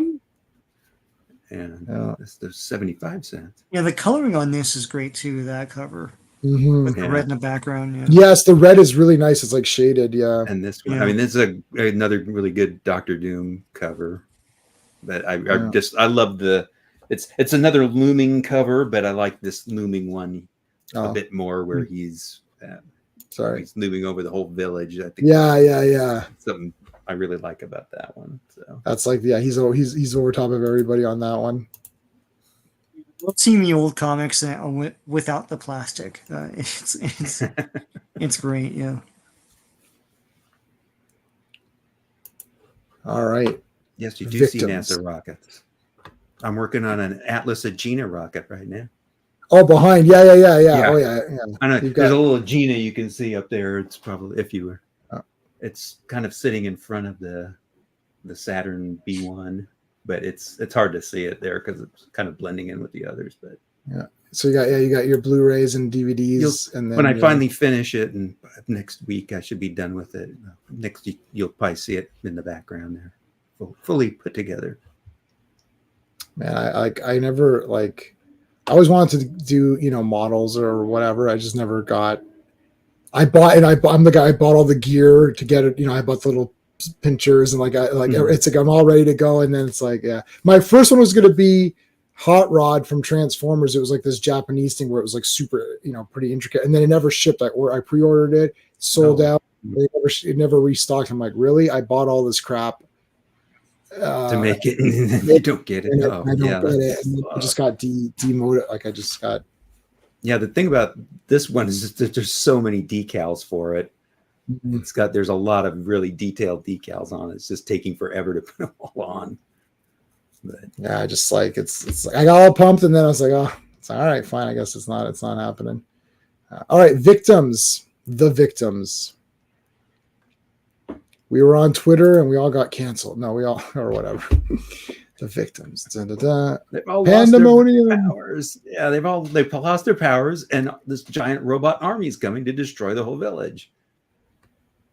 Another that's great splash page of this I just love all that, the background, all that architecture of this village. It's great. Yeah, this is great. Yeah, it's like driving through. You can see that they're driving through this whole thing. Follow the yellow brick road. Yes. Okay, yeah, that's right. You follow the yellow brick road. Look at these guys. It's like, holy shit. You're the Fantastic Four. Yep. I know about them. Do something. You're the Fantastic Four. Yeah, like you guys supposed to be doing some stuff. Return to your homes. Arm yourselves with whatever you can find. Pitchforks, clubs, even rocks you can throw. One guy's like, I've got like a submachine gun. Okay, yeah, that's fine. Not everyone has one. Like I'm saying, if you have that, then use that. But if not, then use a pitchfork. And if we fall, at least we will have gained you some precious time. Oh, it's Doom in his magenta and purple shaded. Yeah. Another magenta view monitor. If some of you perish, this is awesome. Yeah. Attention, what a dick. Attention, citizens. I give you a royal decree.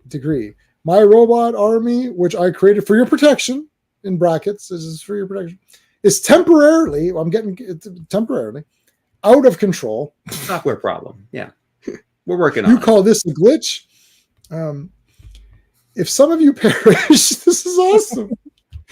Okay, so if some of you die, we're sorry about that. It's a bit regrettable. But let it be known that your sovereign proclaims you heroes of the realm. Oh, thank God. I was so scared that this robot was going to kill me and I wasn't going to be a hero of the realm. But now I could die that I happy. am, yeah, I'm good now. That's awesome. What a complete bastard. And it's like, you know what, Dr. Doom, you're a piece of shit. How you like that? He's like, what? How dare you speak to me like this? He literally says, Doom, you're a piece of shit right here. That's right. Got away with it too back then. Yes, I like you. I who have granted you the supreme privilege of perishing with my own beloved subjects. You know, Reed, you're just an ungrateful piece of garbage, really. Like, he's giving you this opportunity. All right, well, another splash here. Another beautiful Dr. Doom splash. Have we had a double splash yet? I don't think so. No, I don't think. Yeah, not in these. I'm wondering when that's like. I wonder when that happens. Like a 2-page splash or two 1-page splashes. No, a 2-page splash. Like it's like you open it up and the whole thing is one. We haven't. You would know because this thing would be like right. Yeah. Oh yeah. Yeah, we haven't had one. That's interesting. I wonder when that's. Like he did a lot the first with ones I can really remember like the one Steranko did in the Shield stuff. I think he did them with Hmm. Cap. Yeah, He did might do have. them. Yeah, he probably did. Yeah. But I mean, Steranko's the And, one that I know did those early on. Yeah. I can't recall Kirby doing it in any Marvel stuff here. Because we're definitely getting like as we've seen the progression through all these issues, like now you're getting many splash pages, like whatever. I think He does three an issue at this period. Yeah, you get the first page is always a splash, but he's doing 2 other ones at least in these other ones. Yeah, top of his game. So it's like you're getting like there's a beautiful Doctor Doom splash page in all 4 of the issues in this story. Yes, yeah, Doctor Doom has had some great pinups. You could literally like make. Oh yeah, they are pinup. The old copies I had that were not in very good condition, I actually have all 4 of the Doctor Doom splash pages. I kept those pages as sort of like posters, right? Because they're that's great. awesome. Yeah.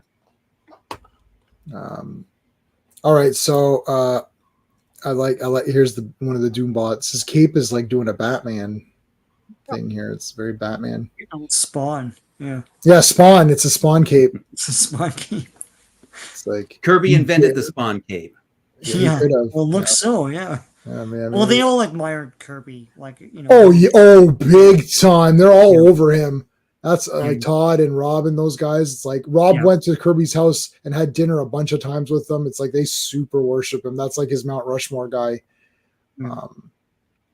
So it's like, yeah, they say it. He's like, yeah, we stole stuff. Like we took stuff. Yeah. Well, yeah, he was. I mean, he was the king.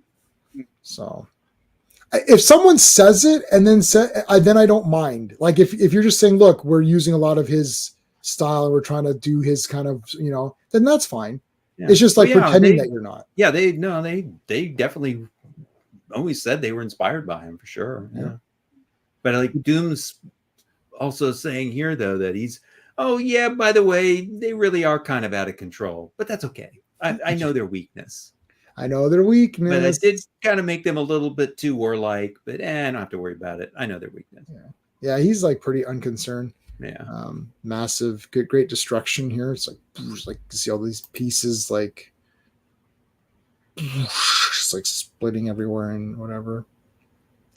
So I like that these guys. So we've got the 2 different factions here. Yeah, I like how the robots.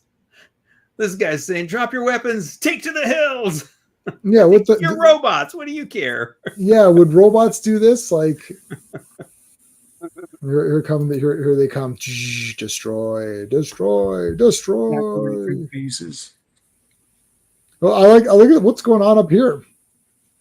What the hell? Where did he get those binoculars? Yeah. Maybe Doom was right. Maybe they are out of control. Yeah, they are. Let's go. Determined Johnny. Don't try it, Ben. You know our powers are gone. This is another one of these. It just has to be like it has to be done so they just get their power. I like when they just will. Like it's like just through sheer will. It's like, yes, we have to do something. Yeah, and it's like the hypnosis treatments they're going under seem to wear off kind of fast, don't they? Yeah, it's like I don't know. I think they just wanted to fight back, and they just kind of were able to do it.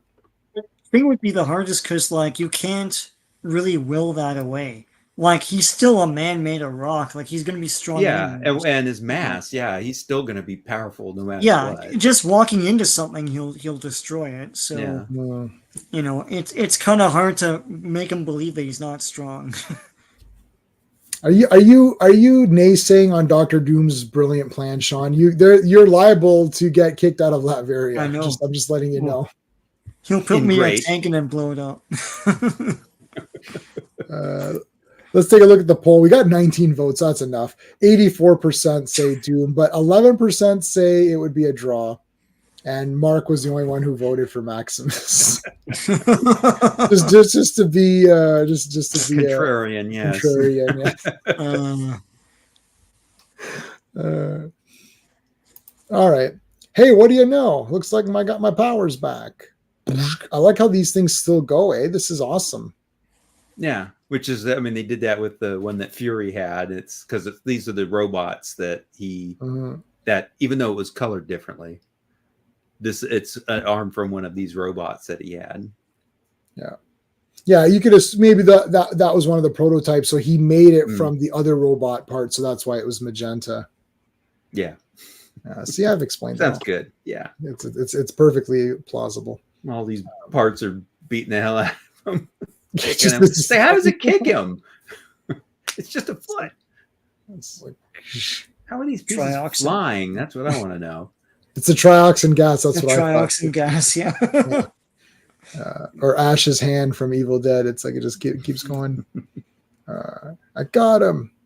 It's a good thing I came back for you. It's like, yep. So he burnt the crap out of it.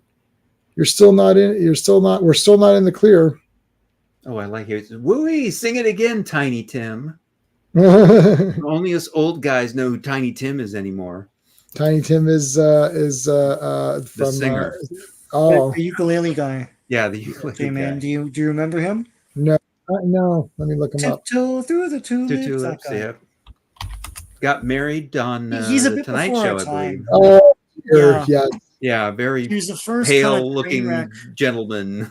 Yeah, he's the first train wreck, sort of cringy, like famous for being cringy guy. Yeah, pretty much. Yeah, that looks really. Yeah, he's. And now it's everyone. It's like every single celebrity is that guy. But yeah, that looks like Nicolas Cage's character in Longlegs. Yes. Mm-hmm. Yeah, and he acts like him too, kind of. Yeah. Okay, so melted down. All right, guys, yo, hey, where'd everyone get all the hardware? See, I told you. You guys were like, oh, it's just gonna be pitchforks. No way. No. Well, we discovered a cache of armaments hidden by Dr. Doom. He just happened to leave them lying around. Oh, it's fine. I guarantee you, it's fine. Sloppy inventory control. Builds an army killer robots, but doesn't make an off switch. That's I need 2 credits to finish my master's of engineering. Doom. No, Dr. Doom knows he knows how to do it. He knows the weakness. Just so Mark knows that Dr. Doom. Don't open it, just run. Yeah, Mark. If Legion, if you're still listening in, then be careful. Dr. Doom's going to send you a package. Prize. Yeah. What in Blaze are you doing? It's like. I like this. It's like he never creates such a destructive robots without fail-safe means of control. Yes, that is true, and that goes with Doom because he knows that he must have full control of everything, right? Yeah. I like this. Like looking through the wreckage, and the wreckage is like in the forefront here. It's like, yeah. I mean, I look like, is this stuff flying around him? When I first saw that, I'm like, is this flying wood from things getting blown up or something? It's the way it was drawn. Our powers are slowly returning to us. Oh, okay. And there's that Kirby guy. There's always one guy like in the corner. Yeah. These resistance guys look like the stereotypical like French resistance. Like there's the one guy with a beret. With the beret, thing, yeah. It's a Germanic looking town that's supposed to be in the Balkans, and the guy's wearing a French beret. Yeah.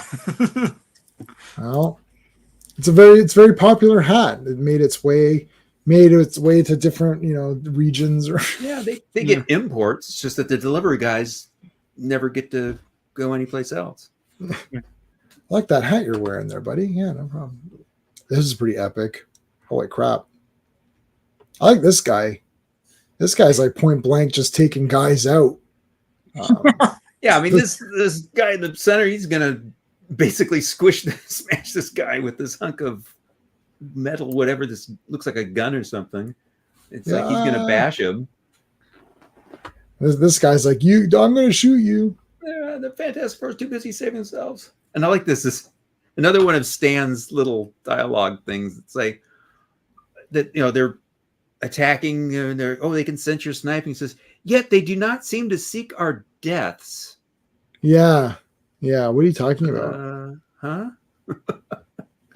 Yeah, this is like so.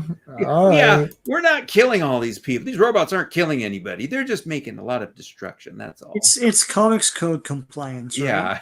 Basically. Yeah. I'm like, yes. It's like, it's kind of silly. Clearly, that's not what's happening on the page. Yeah. Yeah, like this guy's dead. Yeah. Yeah. He's about to be splattered. And if they're not trying to harm anyone, just walk out of their way and just let them destroy stuff. Destroy the buildings. Yeah, destroy the buildings and we'll rebuild. We shall rebuild. Her elemental power is returning. Oh, once that returns, that's the end of it. Well, there's another overpowered woman coming up, so yeah. Oh man, Sean, you're not being anti anything, are you? No, it's awesome. Okay, no. I'm not being all those guys. No. I think it reminds you that, like, yeah, she really is the most powerful one. I don't, because they upped her powers, and now she's she's not fire or anything. Yeah, she seems a lot more powerful other than when they first introduced her. It didn't seem quite that powerful, but they've made her really powerful here. Well, yeah, you don't know what the limits are, right? Mm-hmm. So, like, is she not bleeding from the nose, or what's going on, right? But anyway, I like that shot with Doom's looking at. He's just having a good old time looking at all the destruction below. Yep. He's got his binoculars out, having lunch, popcorn and stuff. Like, one of the robots almost killed that guy, except it's not trying to really kill him, but it almost did. So if it wanted to kill him, it almost did kill him, and he's eating popcorn. Wow. Yeah. And he's like, oh, every time something happens. Oh. Yeah, it's like, okay. I like this guy. It's like, with all due respect, Your Excellency, is it wise to underestimate the Fantastic Four? It's like, have you not given the robots one weakness, one Achilles heel? So long as Richards lives, there is the chance he may discover it. Wink, wink. Turns to the audience. Turns to the Doom's like, well, even a jackal may speak with the tongue of a fox. Thus, you may live a while longer. Yeah, I'll let you live for now. Don't pointing out stuff like that to me. Yeah, otherwise I'm going to send you down and let those robots not kill you. Oh, I love that. Another great Doom face close up. Eyeballs. Yeah. I've left. They must die before it can be found. Yep. Fall back, run away. They should put that. Fall back. Away. Let's get out of here. Run away. There's 12 of these guys, right? Has there been 12? There's supposed to be 12 altogether. Yeah. Anytime they mention a number, I like to count just to be an ass. You're counting on. I think you should have Robin's minstrels in here, though. When you get to the runaway part. That's why run away. It must be now. I've waited long enough. Yeah. Stretching. Oh, grabs this thing. Just happens to find a handy dandy device. Another Kirby control thingy. Yep. It's capable of a myriad of independent functions. Good. That's good. Yeah. He just looks at it in seconds and he's like, oh, yeah. During this, there'll be a trap door underneath me. It says, does it have a little tiny writing? Trap door opening, turn here. Your primitive intellect wouldn't understand coppers and alloys and things with molecular structures and knobs and knobs. Yeah. Reed just automatically can figure it out. Well, it is. I mean, that's one of his mind is one of his powers. He is a super genius. He's not Wile E. Coyote, but he is a super genius. He's the equal of Dr. Doom, right? So, no one is the equal of Dr. Doom. Well, no. Well, yeah, it's like Reed Doctor Doom, and Red Skull. They're up there. What about Tony Stark, man? He's got. Yeah, he's something too. He's not that smart. He just gets drunk all the time. That's like his only. And maybe Shuri. I don't know. No, I'm joking. Oh, no. Sure. Oh Right, dear God, I didn't even know who you were talking about. I'm like, who's that? I was like, I remember now. I don't know why that they keep movie's got erased from your memory. Yeah. Yeah. No, I didn't mind her. I thought she was like a funny sidekick until she became the Black Panther. Then I threw up. I'm like, well, this is trash. It's a So, completely like, different character. Like, what is this? Why is she all pissed off? Like, she has martial arts after drinking that purple goo or whatever. yeah. Like, okay. Ben, snap out of it. Snap the hell out of it. It's like it's Reed. Oh, Spiro Agnew. Spiro. it's Well, like Vice into the president at 60s. the time. Yeah. oh, here he comes down. He's got the thingy. That takes care of some of the robots, but where are the others? Yes, there's 12. How many did that take care of? 3. That's 3 right there, yeah. And another one. There's 4 there. Where was the? Oh yeah, over here. Yeah, that one getting zapped. Okay. So 4. Let's keep a count here. Keep a count, chat. Booger 414. How's it going? Is Doom Medical School any better than Evil Medical School? I don't know. They're both. Yes, yeah, because he has magic in his too. It's Yeah, not just Doom. medicine. Yeah. A Doom Medical School, an Evil Medical School. I don't know. They're going to have a football match, and we're going to see who's going to win. See what team is better. You guys what like conference are they in? Yeah, Americans like college football, right? So, yeah. Although my conference doesn't exist anymore, pretty much. It's a part of the Pac-12, which has been destroyed, and there's only really 2 teams in the Pac-12. And my team is now in the ACC. man, Which makes no sense.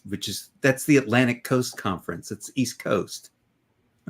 Yeah, I understood nothing of what you said. It's like there was letters. All you need to know is that they've destroyed college football, and it's all because of money.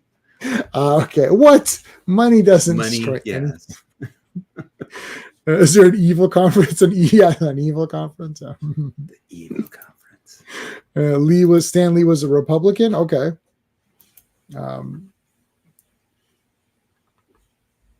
Because you put Spiro Agnew in it.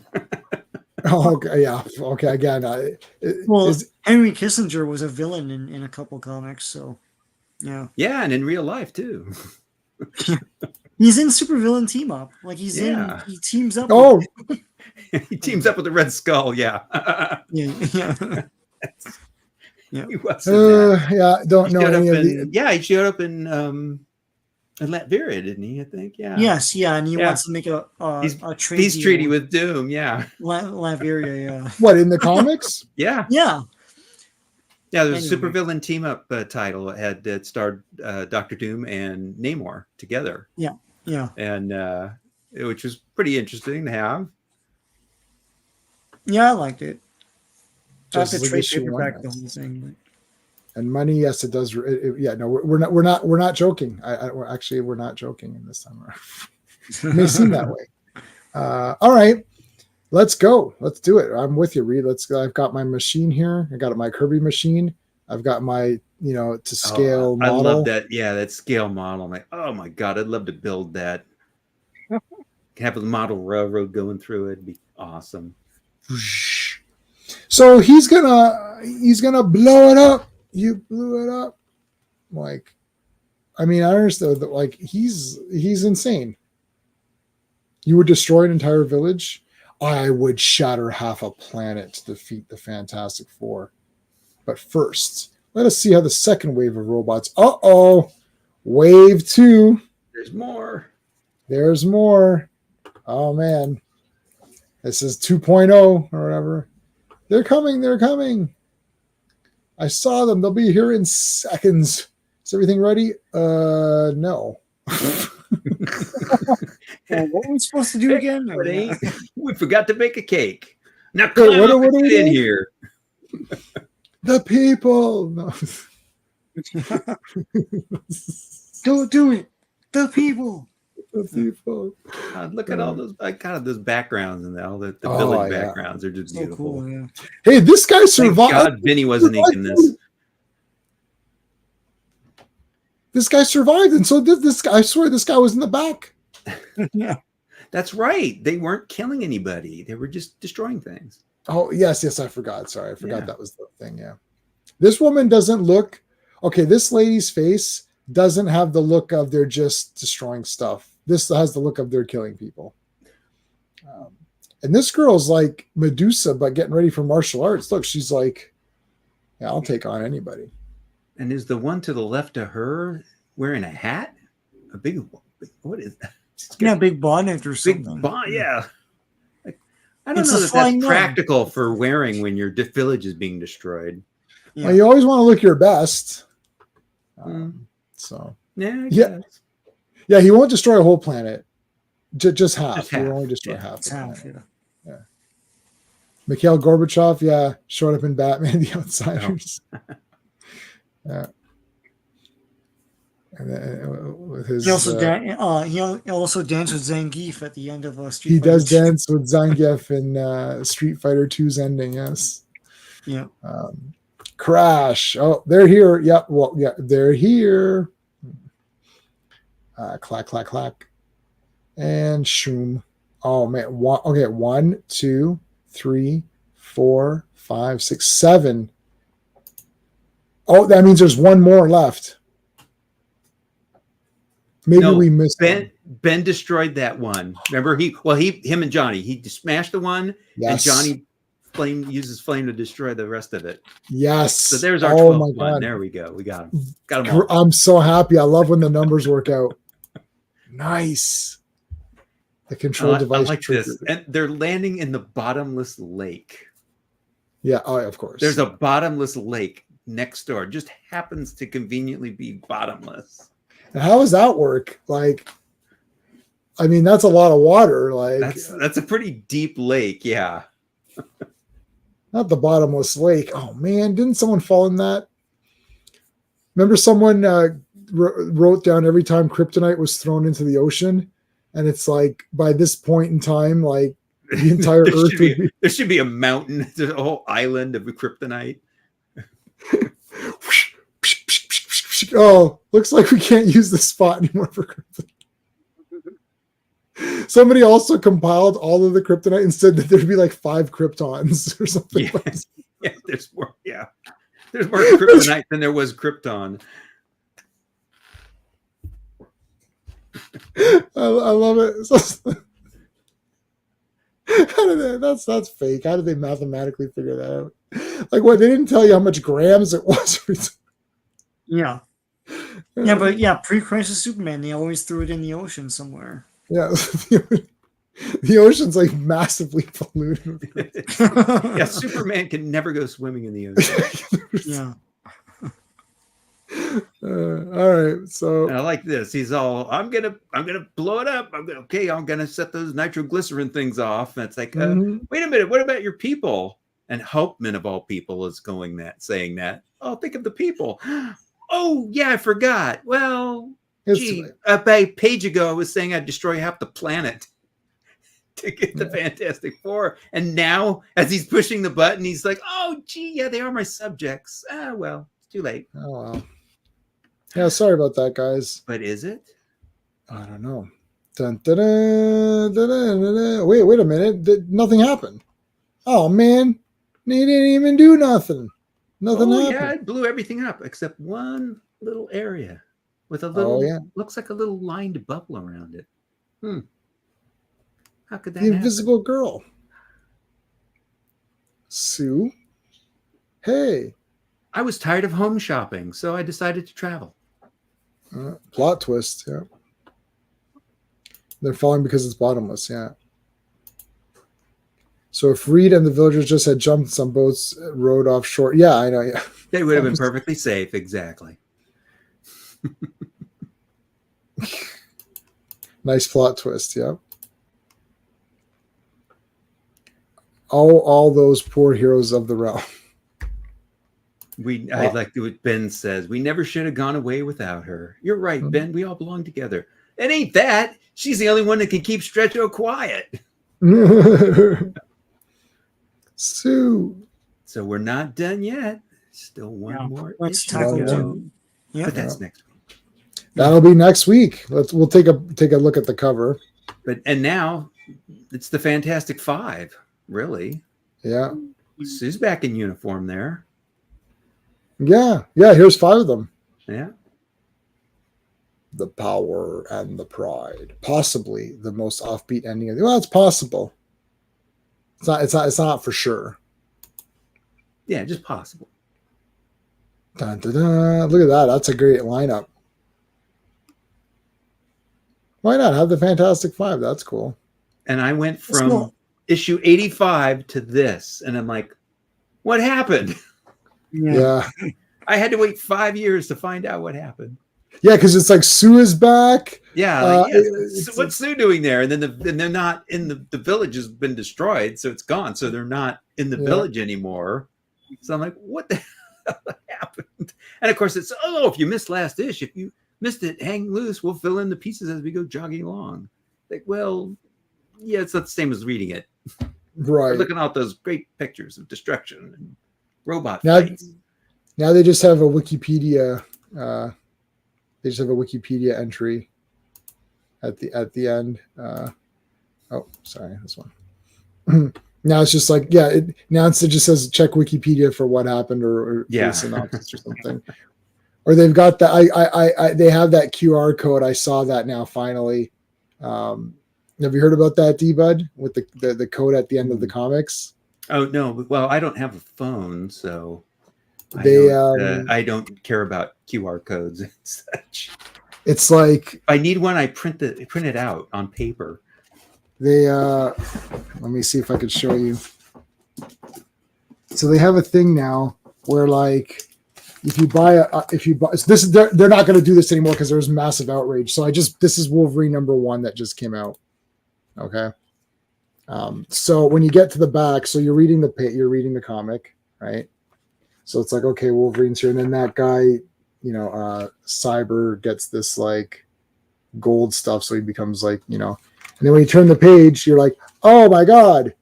So this page is missing. They don't give it to you. You have to scan this to get the last page of the comic. Oh, that's awful. So stupid. That's stupid. So literally everyone, I can see outrage. Everyone was like, "F this," and I don't think they're doing it anymore. Like, but this one, like a couple of comics still got printed with this. But if you go to the high seas, someone just inserted the page, and what it is, it's Lady Deathstrike. You see Lady Deathstrike or whatever. It's like, really, they couldn't give you that page, like. They killed the X-Men relaunch because of it. Because the thing is that they introduced this idea with the X-Men relaunch, and every single one of those books had that. Like, there's first appearances and stuff in those QR codes. So you don't really get the first appearance if you buy the comic. Yeah, that kind of makes the whatever collectability would have kind of go away. Right. Do people collect comics? Yeah. Do people collect comics? I don't know. Anyway, I know it's my local comic book store just moved from being like just down the street from me to being like on the other side of town now. Oh shoot! So yeah. So who's taking care of the baby? That's a good question. It's they say Alicia, but Alicia's blind, so I don't know. I thought of that. The baby. Yeah. It's like, where did I put that baby again? Wait, you left her with the blind woman? I know. Yeah. I'm all for tolerance, but Alicia as a babysitter for a while until she gets another one. But that's a few issues away. Kirby was a Prisoner fan, yes. So there you go. Yeah, this was totally. Yeah, I mean, the next issue is kind of, it's not exactly fallout from the Prisoner, but it's not. It's these 3 issues that we just did are the Prisoner ones. But yeah, that's. I couldn't believe that I didn't make that connection until I saw that soapbox thing, and I'm like, what the duh. Yeah, I made the connection organically because I didn't really know, and I didn't know that there was a Prisoner thing coming up. I think I remember someone saying not sure if it was you or if it was even Clobby By back when we were, Clobby, yeah. and we started this thing. Oh, there's going to be a prisoner issue or something. I just like forgot, and I read it. I was like, oh my god, it's prisoner. And then it's just like, oh yeah, that is I couldn't tell. I was like, is this prisoner or is this just because it could still just be, well, they're captured, and like, I mean, heroes get captured and stuff, right? But it's like there's a lot of little things like, oh, maybe this is prisoner, but yeah. So that's yeah, really and neat. Kirby there's a couple more stories coming up that are based on like TV shows or movies. I mean, the ideas are obviously taken from them, right? But of course, I mean, we're getting down to where Kirby's not really wanting to create new stuff. He's kind of holding back. He's already contemplating leaving Marvel. So, and at this point, he's just moved to California because he moved there in, I think, in January of '69, which is about the time I left Southern California. So we crossed paths. We didn't even missed know him it. by that much. Yeah, I missed him by that much. Yeah, my cousin met him because he lived in that area still. He met him at one point I think he met him in the '70s actually. Wow. But yeah, that was when he just moved to Southern California. At that point, he's doing pretty much all the plotting completely. I mean, there's very little of Stan's input in these, except maybe, we might want to do this villain or something, but, right. Because he's clear across the country at this point, and Stan's doing all of his, college tours and things like that. Yeah, self-promotion. So, yeah, this is, I mean, at this point now, Kirby's really doing pretty much everything. Stan's, of course, completing the dialogue, but all the plotting is completely Kirby, obviously. And you see some, like I point out some of the dialogue doesn't really fit what you're seeing. Right. Yeah. So Stan's putting that in to make it seem not as bad. Yeah. But I mean, it was already kind of they were already at that point, already for a while, but now that he's moved across country, it's really, there's very little communication between them. So new comics aren't real comics. After such a Boy Kills World, I'll watch Boy Kills World. I have it. I'll watch it. You got the baby with Willie Lumpkin. I'm looking at his comment about where Kirby moved to.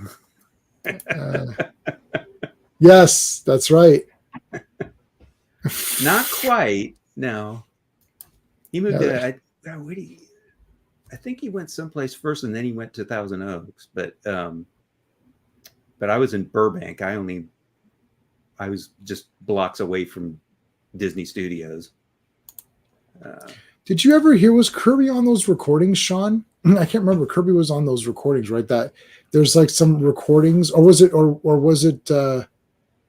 Siegel or Schuster that was on those? There's like a Comic-Con, like a really early one where they have audio recordings of it, and they made a CD or something out of it, or they made, I guess, a tape out of it, and then it became a CD. Yeah. Kirby, I think, was on there. Yeah, I've got those. If you need those, D, but I should send those to you. It's pretty neat. Or I found a site that had them. It was, let me see. It was like Comic-Con recordings, or maybe recordings. Toronto Comic, not 2024. Oh, gosh, what was the year? Maybe like 70s or something.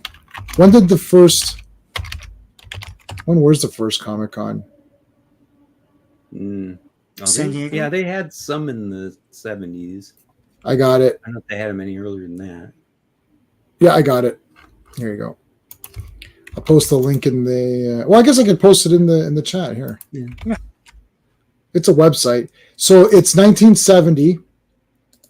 Recordings of the 1970 San Diego Comic-Con. The whole thing is on here. So you got opening remarks. Ray Bradbury speaks. Who else is on here? Kirby speaks.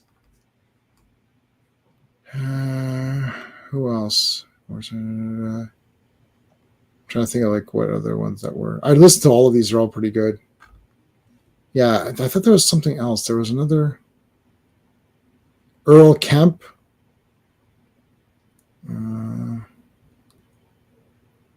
I thought like one of the guys was on here, like Schuster or Siegel or something was on here, but I could be wrong.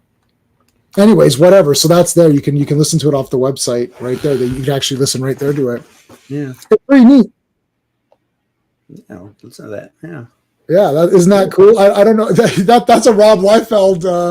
He was doing a podcast and he's like, "Oh, there's these recordings that I found." And I was like, "Oh, what the hell is this?" So I just downloaded them. Like you could actually download. Like you can just download them from there. But I mean, you can listen to them on the website.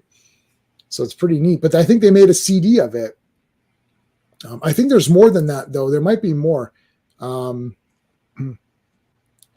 There might be because more. This is the 70 Comic-Con. They might have other years in here as well. And I'm sure Kirby went to bunches of them. Yeah, like it's surreal to like it's good. It's cool to have something like from that, like from early on like that. That's pretty neat.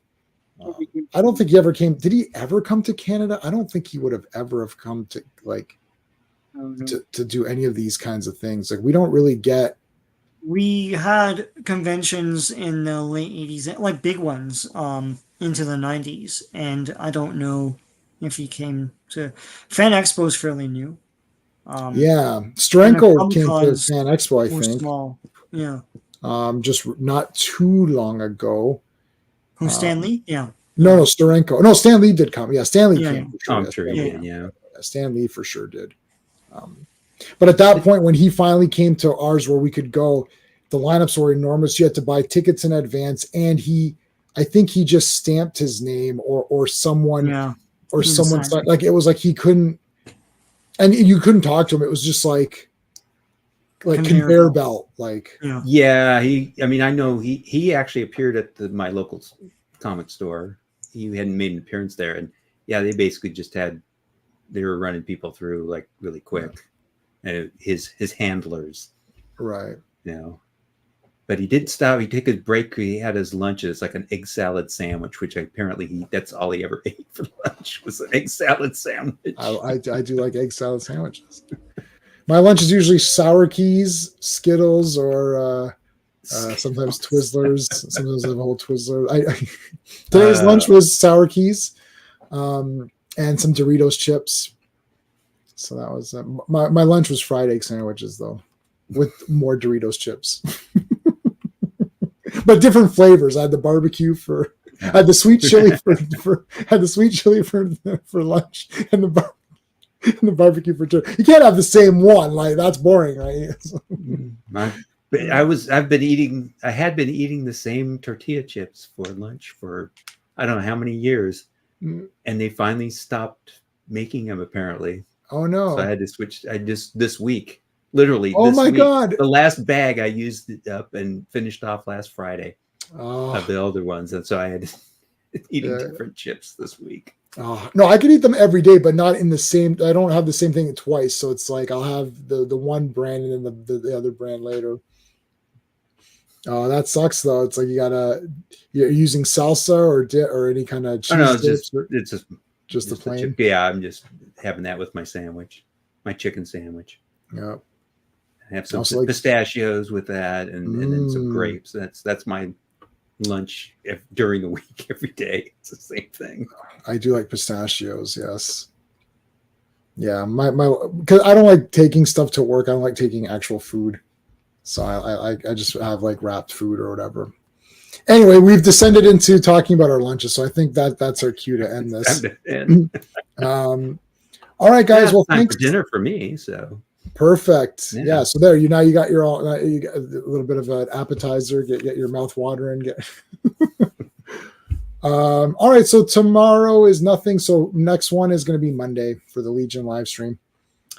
That's it, everybody. Thank you so much for watching. Thanks to the Legionnaires. Thanks for the super chat and the stickers. That was really nice of you guys. And hopefully we'll see you on Monday. Until next time. Hi, everybody. Hey, friends. You've just been listening to J-Man. And he is the smartest person who ever lived. So make sure you like and subscribe.